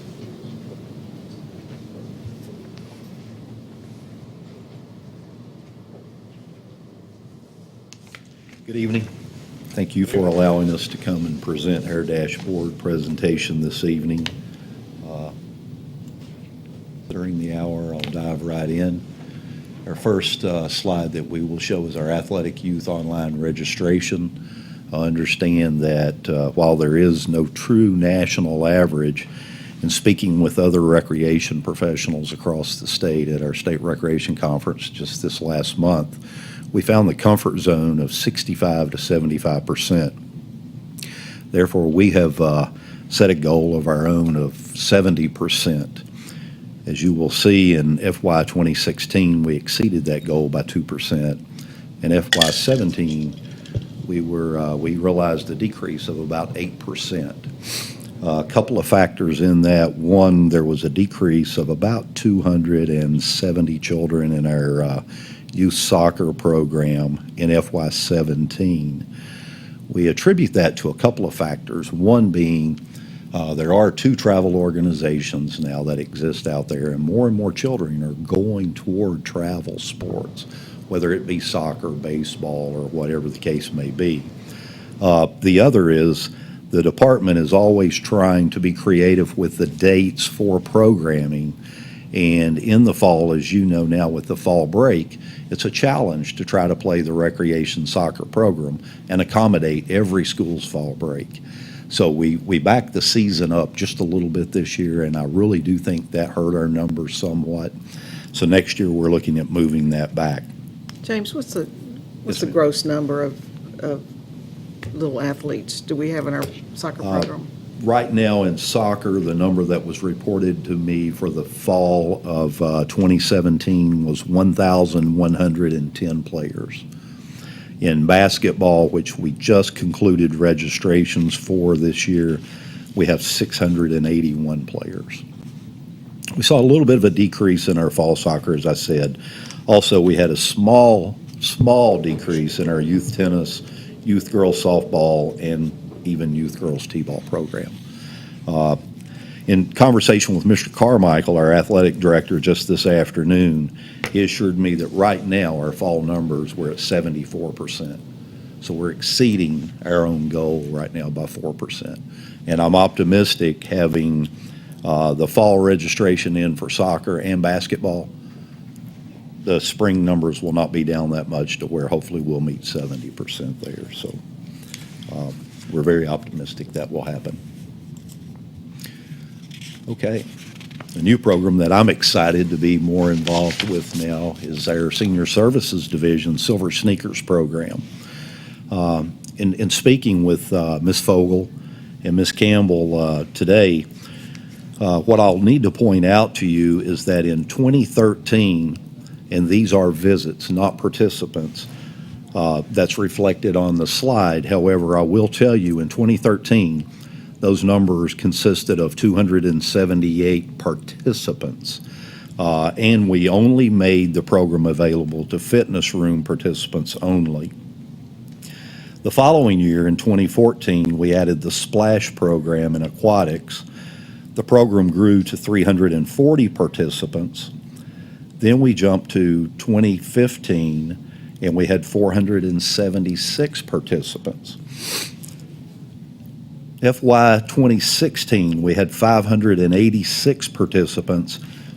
At that time, we also added an additional yoga class, bringing us to a total of 3 now that's being offered. And we published our first brochure that really advertised this Silver Sneakers program, thus the big increase. FY 17, that number consists of 819 participants. And I also must point out that Crest Point, as I was told, they did drop the Silver Sneakers program. So that also helped our numbers.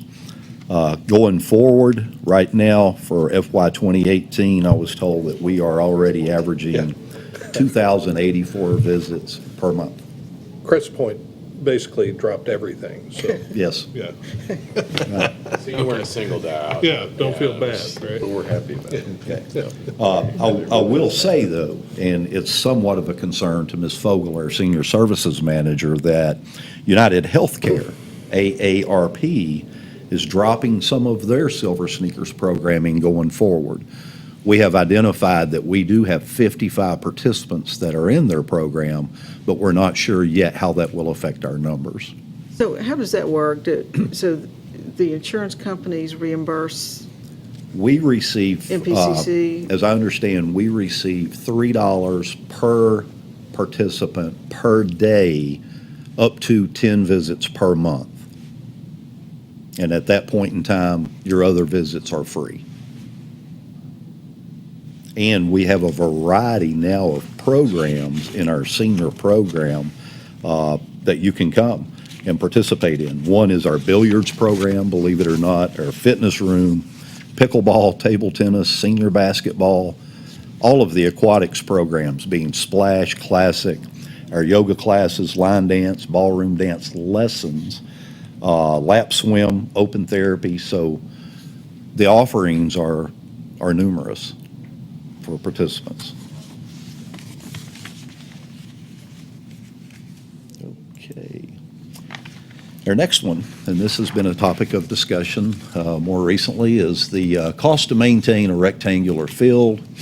And I will note, these totals do include personnel and expenditure costs. Rectangle fields, we have identified 12 fields, that being 5 at Civitan, 3 at Wing Deer Park, 1 at Indian Trail, 3 at Liberty Bell. The average cost per fill, if you look at it as an average cost, is $31,288. While you see a little bit of an increase, a minor increase from FY16 to 17, a lot of this is driven naturally by the weather, when we can go out and apply the maintenance that is needed. Also, another important factor is downtime in filling vacant positions in our Park Services Division. Sometimes we're not as able to fill those as quickly as we would want, just due to the fact of the skill set that's being offered. Our next one is our diamond fill maintenance cost. You'll notice there's a difference. There's 10 additional fills on this slide. And the most interesting fact that we saw today, and we've known for quite some time, when you look at the average cost to maintain the fills per fill, you're about a $2,000 difference, give or take. So the expenditures for 22 fills was $28,943, which again, it's about $1,900 difference in the cost. You will see moving forward this number to continue to climb with the emphasis that's been placed on the soccer fields or the rectangular fields at Wing Deer, as well as the fields at Civitan.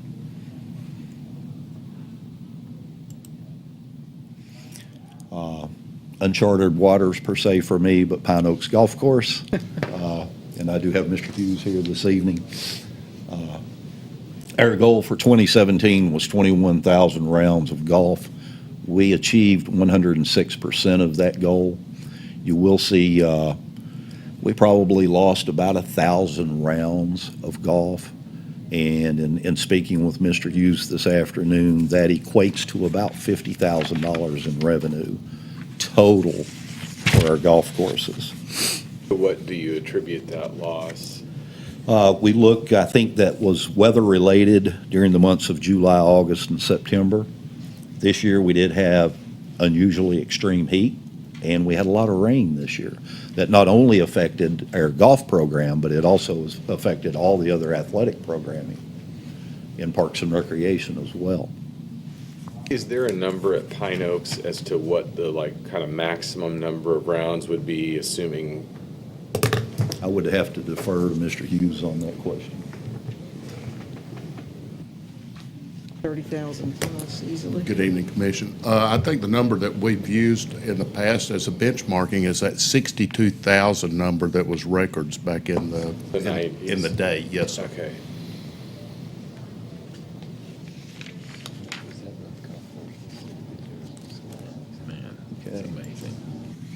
And to round out our presentation, Buffalo Valley rounds of golf, we achieved 74% of our goal, which was 15,000 rounds. Again, you see basically 1,000 rounds lost at Buffalo Valley as well. You actually see that happening year over year over year over year. Yes, sir. Where do we know where those are going, and why are we losing them so quickly and consistently? Again, I would have to defer to Jim on that, just simply because I have not been that versed on the golf program. Commissioner, I think a lot of those rounds have just been spread out everywhere. We did see an increase 2 years ago at Pine Oaks. I think that was reflected in that. We also saw that same year at Buffalo Valley, but the general trend has been an overall decrease out there. I think there are a multitude of answers to that, of which we discussed in a few workshops, everything from certain weather anomalies that occur out there as compared to Pine Oaks, especially winter, frost dates, frozen dates. And the other thing that you also see is that we've had quite a bit of conversation and even some negativity about Buffalo the last few years, that we've seen a little bit of a decline in what we perceive as that. And we do know that they're going some places, and we also know that some of them have just plain quit because as you all know, reflective again in our workshops, we've seen the national and especially this regional demand drop as we see it, Elizabeth, and some of our other courses. So your sense is it's not that they're all going somewhere else. Some of them may be going other places, and some of them just aren't golfing at all. Correct. Okay. Correct. But then further complicating that is negative talk about Buffalo Valley. That certainly played a portion. How much, we don't know. We tried to investigate, and again, we've talked about that in some of the workshops, but I think the general trend is that we're losing so many golfers per day. So if you looked at this same, like if we blew this bar graph out another 5 years, what would 11 back to, let's say, 6 or 7 look like? Is 12 an anomaly being up at 19,000 rounds, or would 11 be at 20,000 rounds? Where does that line continue to go up as you go back, or? No, I think it's more of a stable line from that point back. Then you saw some rounds that were up closer to 25 and even 30,000 rounds at the initial inception of the purchase of Buffalo Back Valley. in the 90s. Yes, sir. But I think, again, if you continually look at that, there hadn't been that much fluctuation until we got up to about 2001, and then it really dropped off. I think a part of this is demographics, so the people in our age group are aging out and the new ones aren't coming in, so.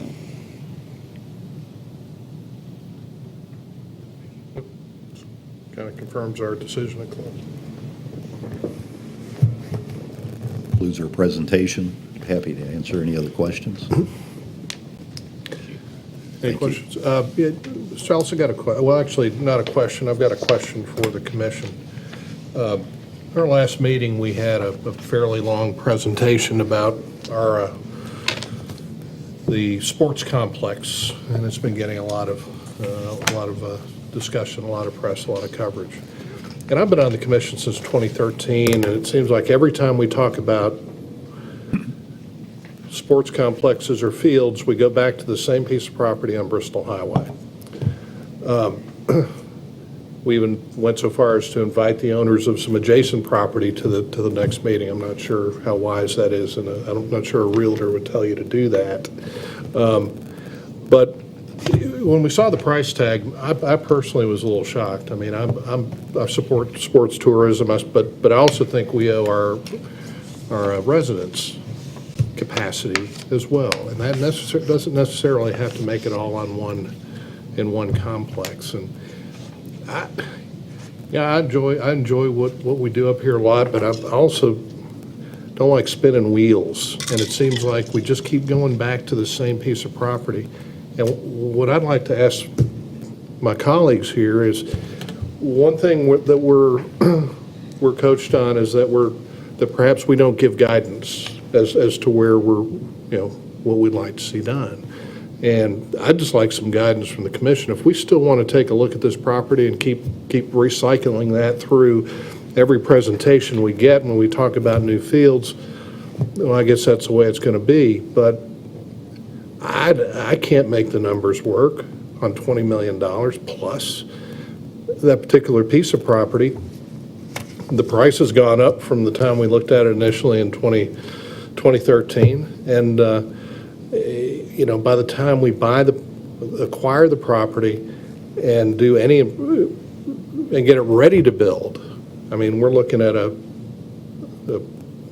probably enough money to do Buffalo Mountain in its entirety. Could we do fields? We've heard Vice Mayor Brock had asked for some figures and information on taking those soccer fields at Winged Deer, converting those to softball, and then taking a look over at Lions Field to add some capacity in soccer. I'd just like the commission to give Parks and Rec Advisory some guidance. We're spending an awful lot of time, an awful lot of money. We've begun to pay for studies to be done out on a piece of property we don't own, and I didn't sense in the meeting that there was a lot of excitement about that. And I may have been reading the room wrong, even from your advisory committee. Yes, sir. So, if I may, Mayor, yeah, I was directed to bring back additional information at the December 4th meeting. Okay. We have worked with Lowson Associates on a separate piece of property, and we are prepared to bring you back 3 options, one being a diamond complex, one being rectangular, and one being a combination of the two. In addition, as everyone is aware, we are with Commissioner Fowler, meeting with the county to discuss a potential joint use of a complex at the new school. We have a couple of options out there, and we're working diligently to try to get you that information as we speak. And I think that's commendable, and I'm eager to see that all play out. I guess the thing that concerns me about the property affectionately called the rock pile is every time we talk about it, its price goes up.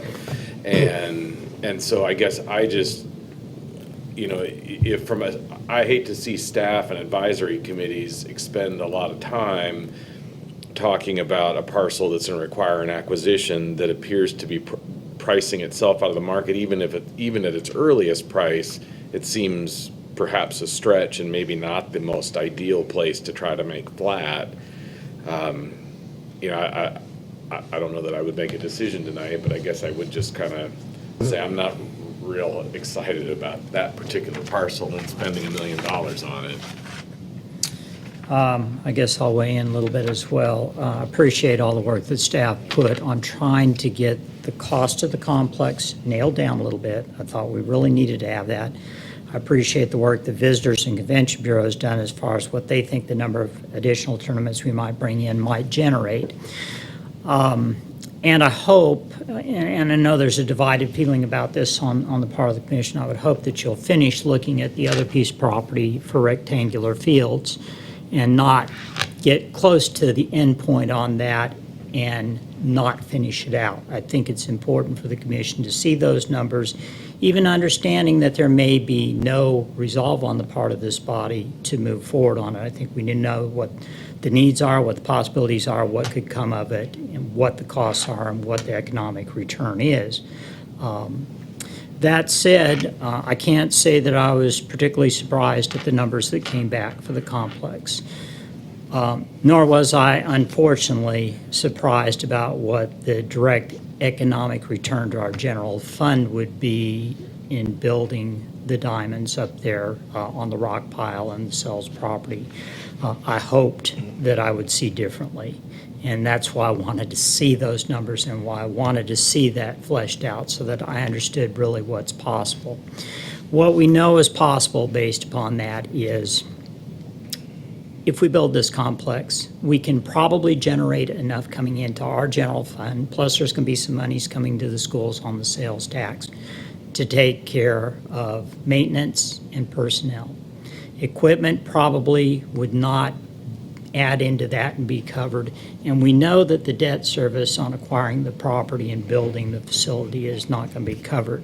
So you've got a very significant amount of money that's going to have to be applied to this. We're going to have to go to the taxpayers and we're going to have to ask for in some fashion or another, because I really can't see taking every bit of debt roll-off that we've got over the next 5 to 10 years and applying it to build a complex that at best will pay for our expenses to build, no matter how many additional tournaments we bring in. Capacity just doesn't allow you to bring in enough additional tournaments to really make this an economic boom for the community. We have a lot of other projects we have to do, so I just can't see taking what we're rolling off to fund this. If it were to reach a point where the commission was interested in moving forward with this, I would think that the way to approach it would not be for us to ask the taxpayers for an additional anywhere from 8 to 11 cents for this complex and then whatever the soccer complex would be, but actually to put it out to a referendum and let the voters tell us whether it's monies that are well expended or not, and then make the case to do so. That obviously is a big stretch. I mean, they've turned us down on other things before when we put out tax increases to a referendum. But to me, unfortunately, while I see that this could bring a lot of visibility to Johnson City, I think in a lot of ways it would make facilities available with a little bit of return that would be an advantage. I don't see how I could bring myself to vote for a tax increase other than as a citizen to accomplish that. Now, what I would like to see as we're moving forward, depending on how everything fleshes out with the body as a whole, as to whether or not there's an interest in pursuing these things, to committing monies to these things, at the very least, out of all this conversation, I think you have made the point very well that we need additional fields for our citizens. We need additional rectangular fields, we need additional diamonds.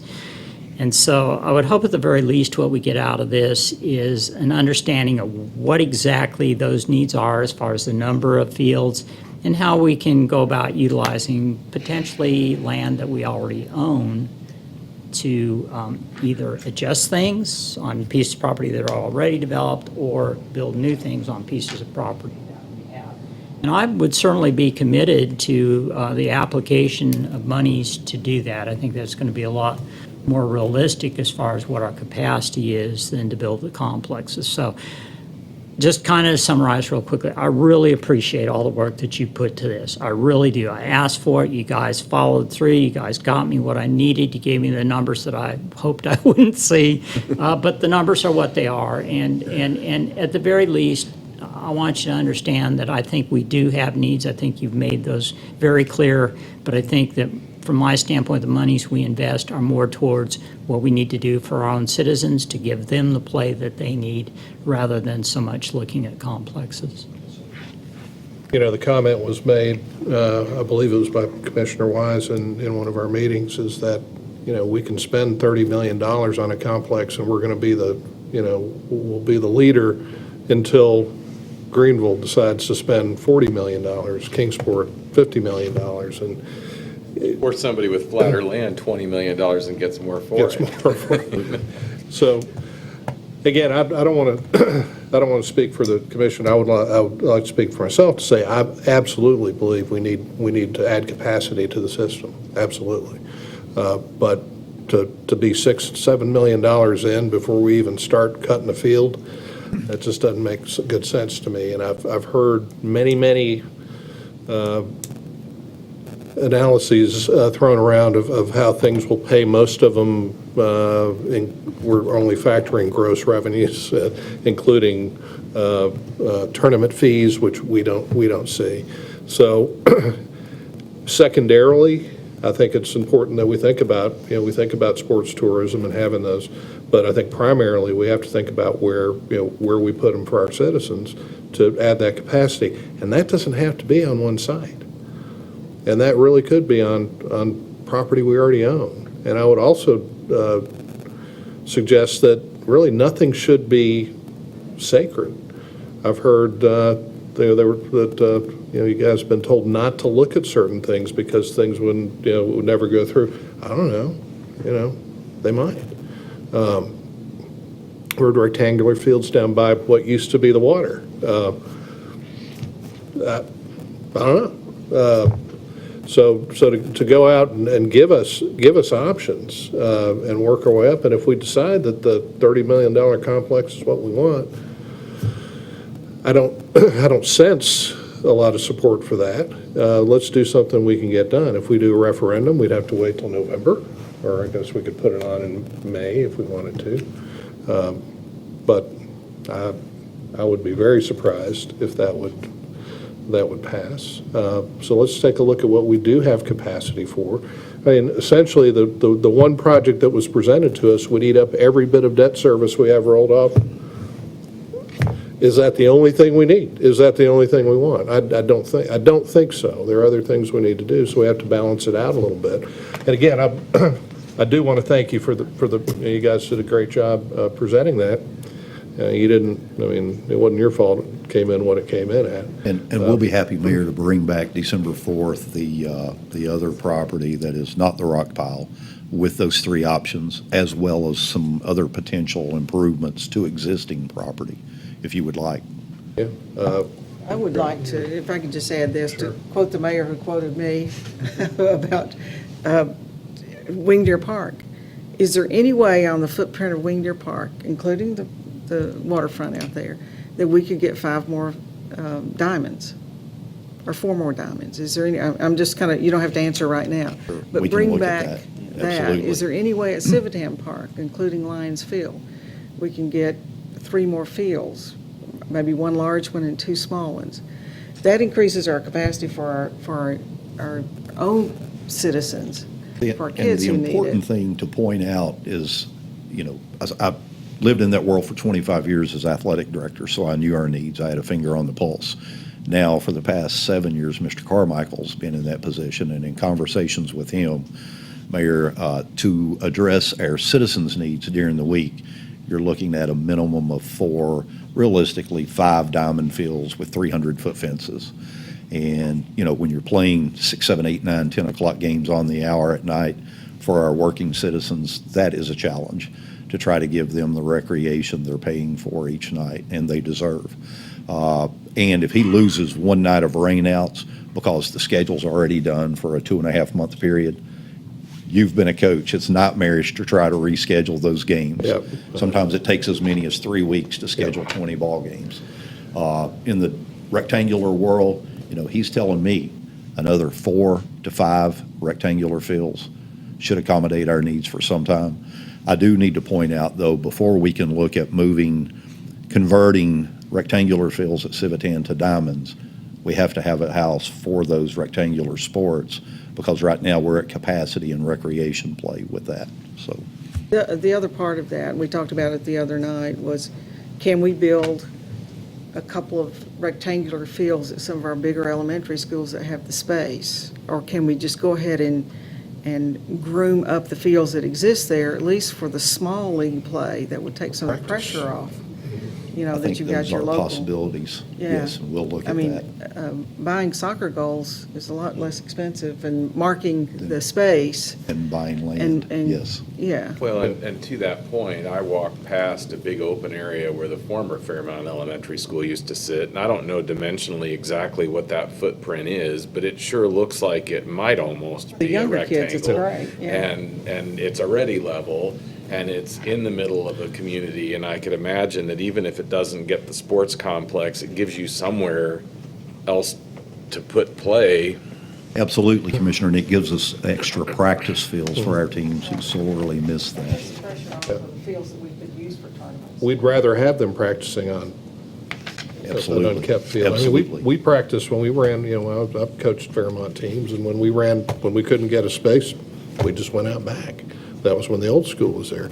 So, and I guess what that does is change mindset a little bit. And again, if this guidance is wrong, please correct me, that it doesn't have to be one complex. I know that there are folks that feel like for tournaments and such, it's got to be all in one place. But you know what? To serve our citizens first, they need to be spread about to be convenient for everybody. And the school fields make perfect sense, because we already own that. And it's pretty flat.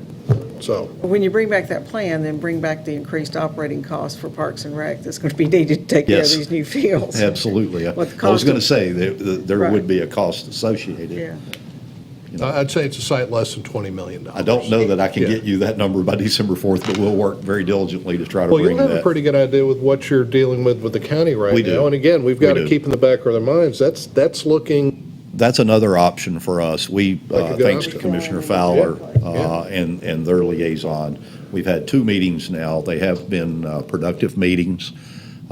You know, if they can make some changes, I understand their needs, and I think they understand our needs at this point now. It's where can we meet in the middle to accommodate our citizens as well as their children attending school there. And to weigh in on that, even the discussions we've had with the county and this task force, just thinking about our fields at Science Hill High School, our fields at some of the other places, that if we could coordinate with the athletic director of our schools, we have lots of fields, diamond and rectangular, that are out there. I mean, practice fields for football and practice fields for soccer that are out there that could be easily developed right there, that if we could coordinate the use between the schools and here, just like we're trying to do with the county, if we had a scheduling computer where only certain people could get in there and say, we're going to reserve this, and then, oh, these are available for that. It's a communications thing and a coordination of care of the fields too. And who's taking care of those fields at Science Hill right now? If the school system's doing it, could we come in and help with those so we could use the fields more? Even buying lights for places would be a lot cheaper than buying land and developing and flattening out the rock pile. Sure.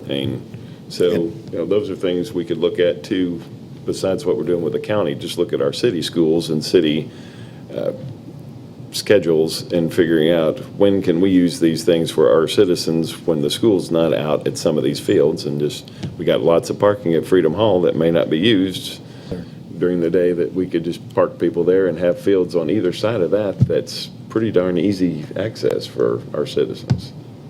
Does Parks and Rec, I thought Parks and Rec took care of the athletic fields at the school. We do. Yes, ma'am. Just more coordination of when they're going If to be there's a on the field in fields. Johnson City, Parks and Rec takes care of it. Yes. Well, there's Most some, of those out back too, Mayor. there's some that are just getting mowed that could be more maintained for Absolutely. athletic Yes, sir. things, so. And as I shared with the mayor earlier, as part of our city-county meeting, we do have good hard numbers on lighting a 4-field complex with a 300-foot fence, $780,000, and that's numbers from Musco that are detailed out. So you were within a dollar, Mr. Peterson.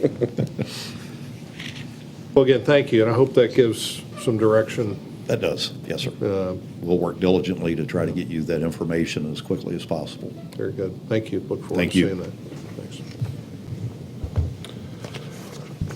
Peterson? All right, you're to the end of the regularly scheduled agenda, and we'd be glad to answer any questions, take direction that you may have. Anybody have any comments or questions? Just wanted to make a couple of comments regarding the JCDA meeting that was held this week. First comment I'll make, and I thought I had the numbers written down, but I apparently don't. Between the initiation of the TIF district in 2008 and currently, the valuation in that area has gone from about $160 million to about $260 million. So the things that have been put in place with that TIF district have borne a great deal of fruit, and there are some additional individuals interested in setting up their businesses in downtown Johnson City that will be announced within the next couple of months. So we see continued investments down there, and I think that district will continue to gain in value and consequently to an ultimate benefit to the tax base of both the city and the county. Probably the most significant piece of business that was conducted was to the board agreed to provide monies previously allocated for Allied Dispatch Solutions to build out their space downtown for about a $98,000 investment. There is written into the agreement that they will provide 25 corporate level jobs and 50 service jobs within their new jobs within their facility. There appears to be a true commitment to do so. Time will tell on that, obviously. We've seen some backing off from some of the commitment on some of our other groups. I'll bite my tongue, yeah. But it appears to be an investment that will be yet another investment of monies by the JCDA out of their operating funds that helps build success in the downtown. So I thought you'd be interested in hearing that. Very good. Anyone else? Well, the turkey trot, we still got. Turkey trot's coming up, yeah, so we're expecting a little over 4,500 this year based on the trends of sign up. So be there, be square, I guess. One other thing I will let you know, I'm on an interview team for NetRep. They are hiring an outdoor business development position. And so that's to take all these things that we've been talking about and really help create value and increase the tourism in our area. So that's underway right now as well. And I guess last Wednesday, the Bristol, Kingsport, Johnson City, Sullivan County, and Washington County executed their agreement for Aerospace Park. So the $8.5 million commitment to that project is in place. Now we are waiting for the results of our application to the state for funds to complete that. It'll be interesting to see how that goes. So, but congratulations to all the municipalities and the counties for doing something we don't always do very well, and that's collaborate on a project, and I think we'll have a good product come out if we can get some help from the state. So thank everybody. Everybody have a great Thanksgiving. Won't see you till December. So we can call this meeting Sure.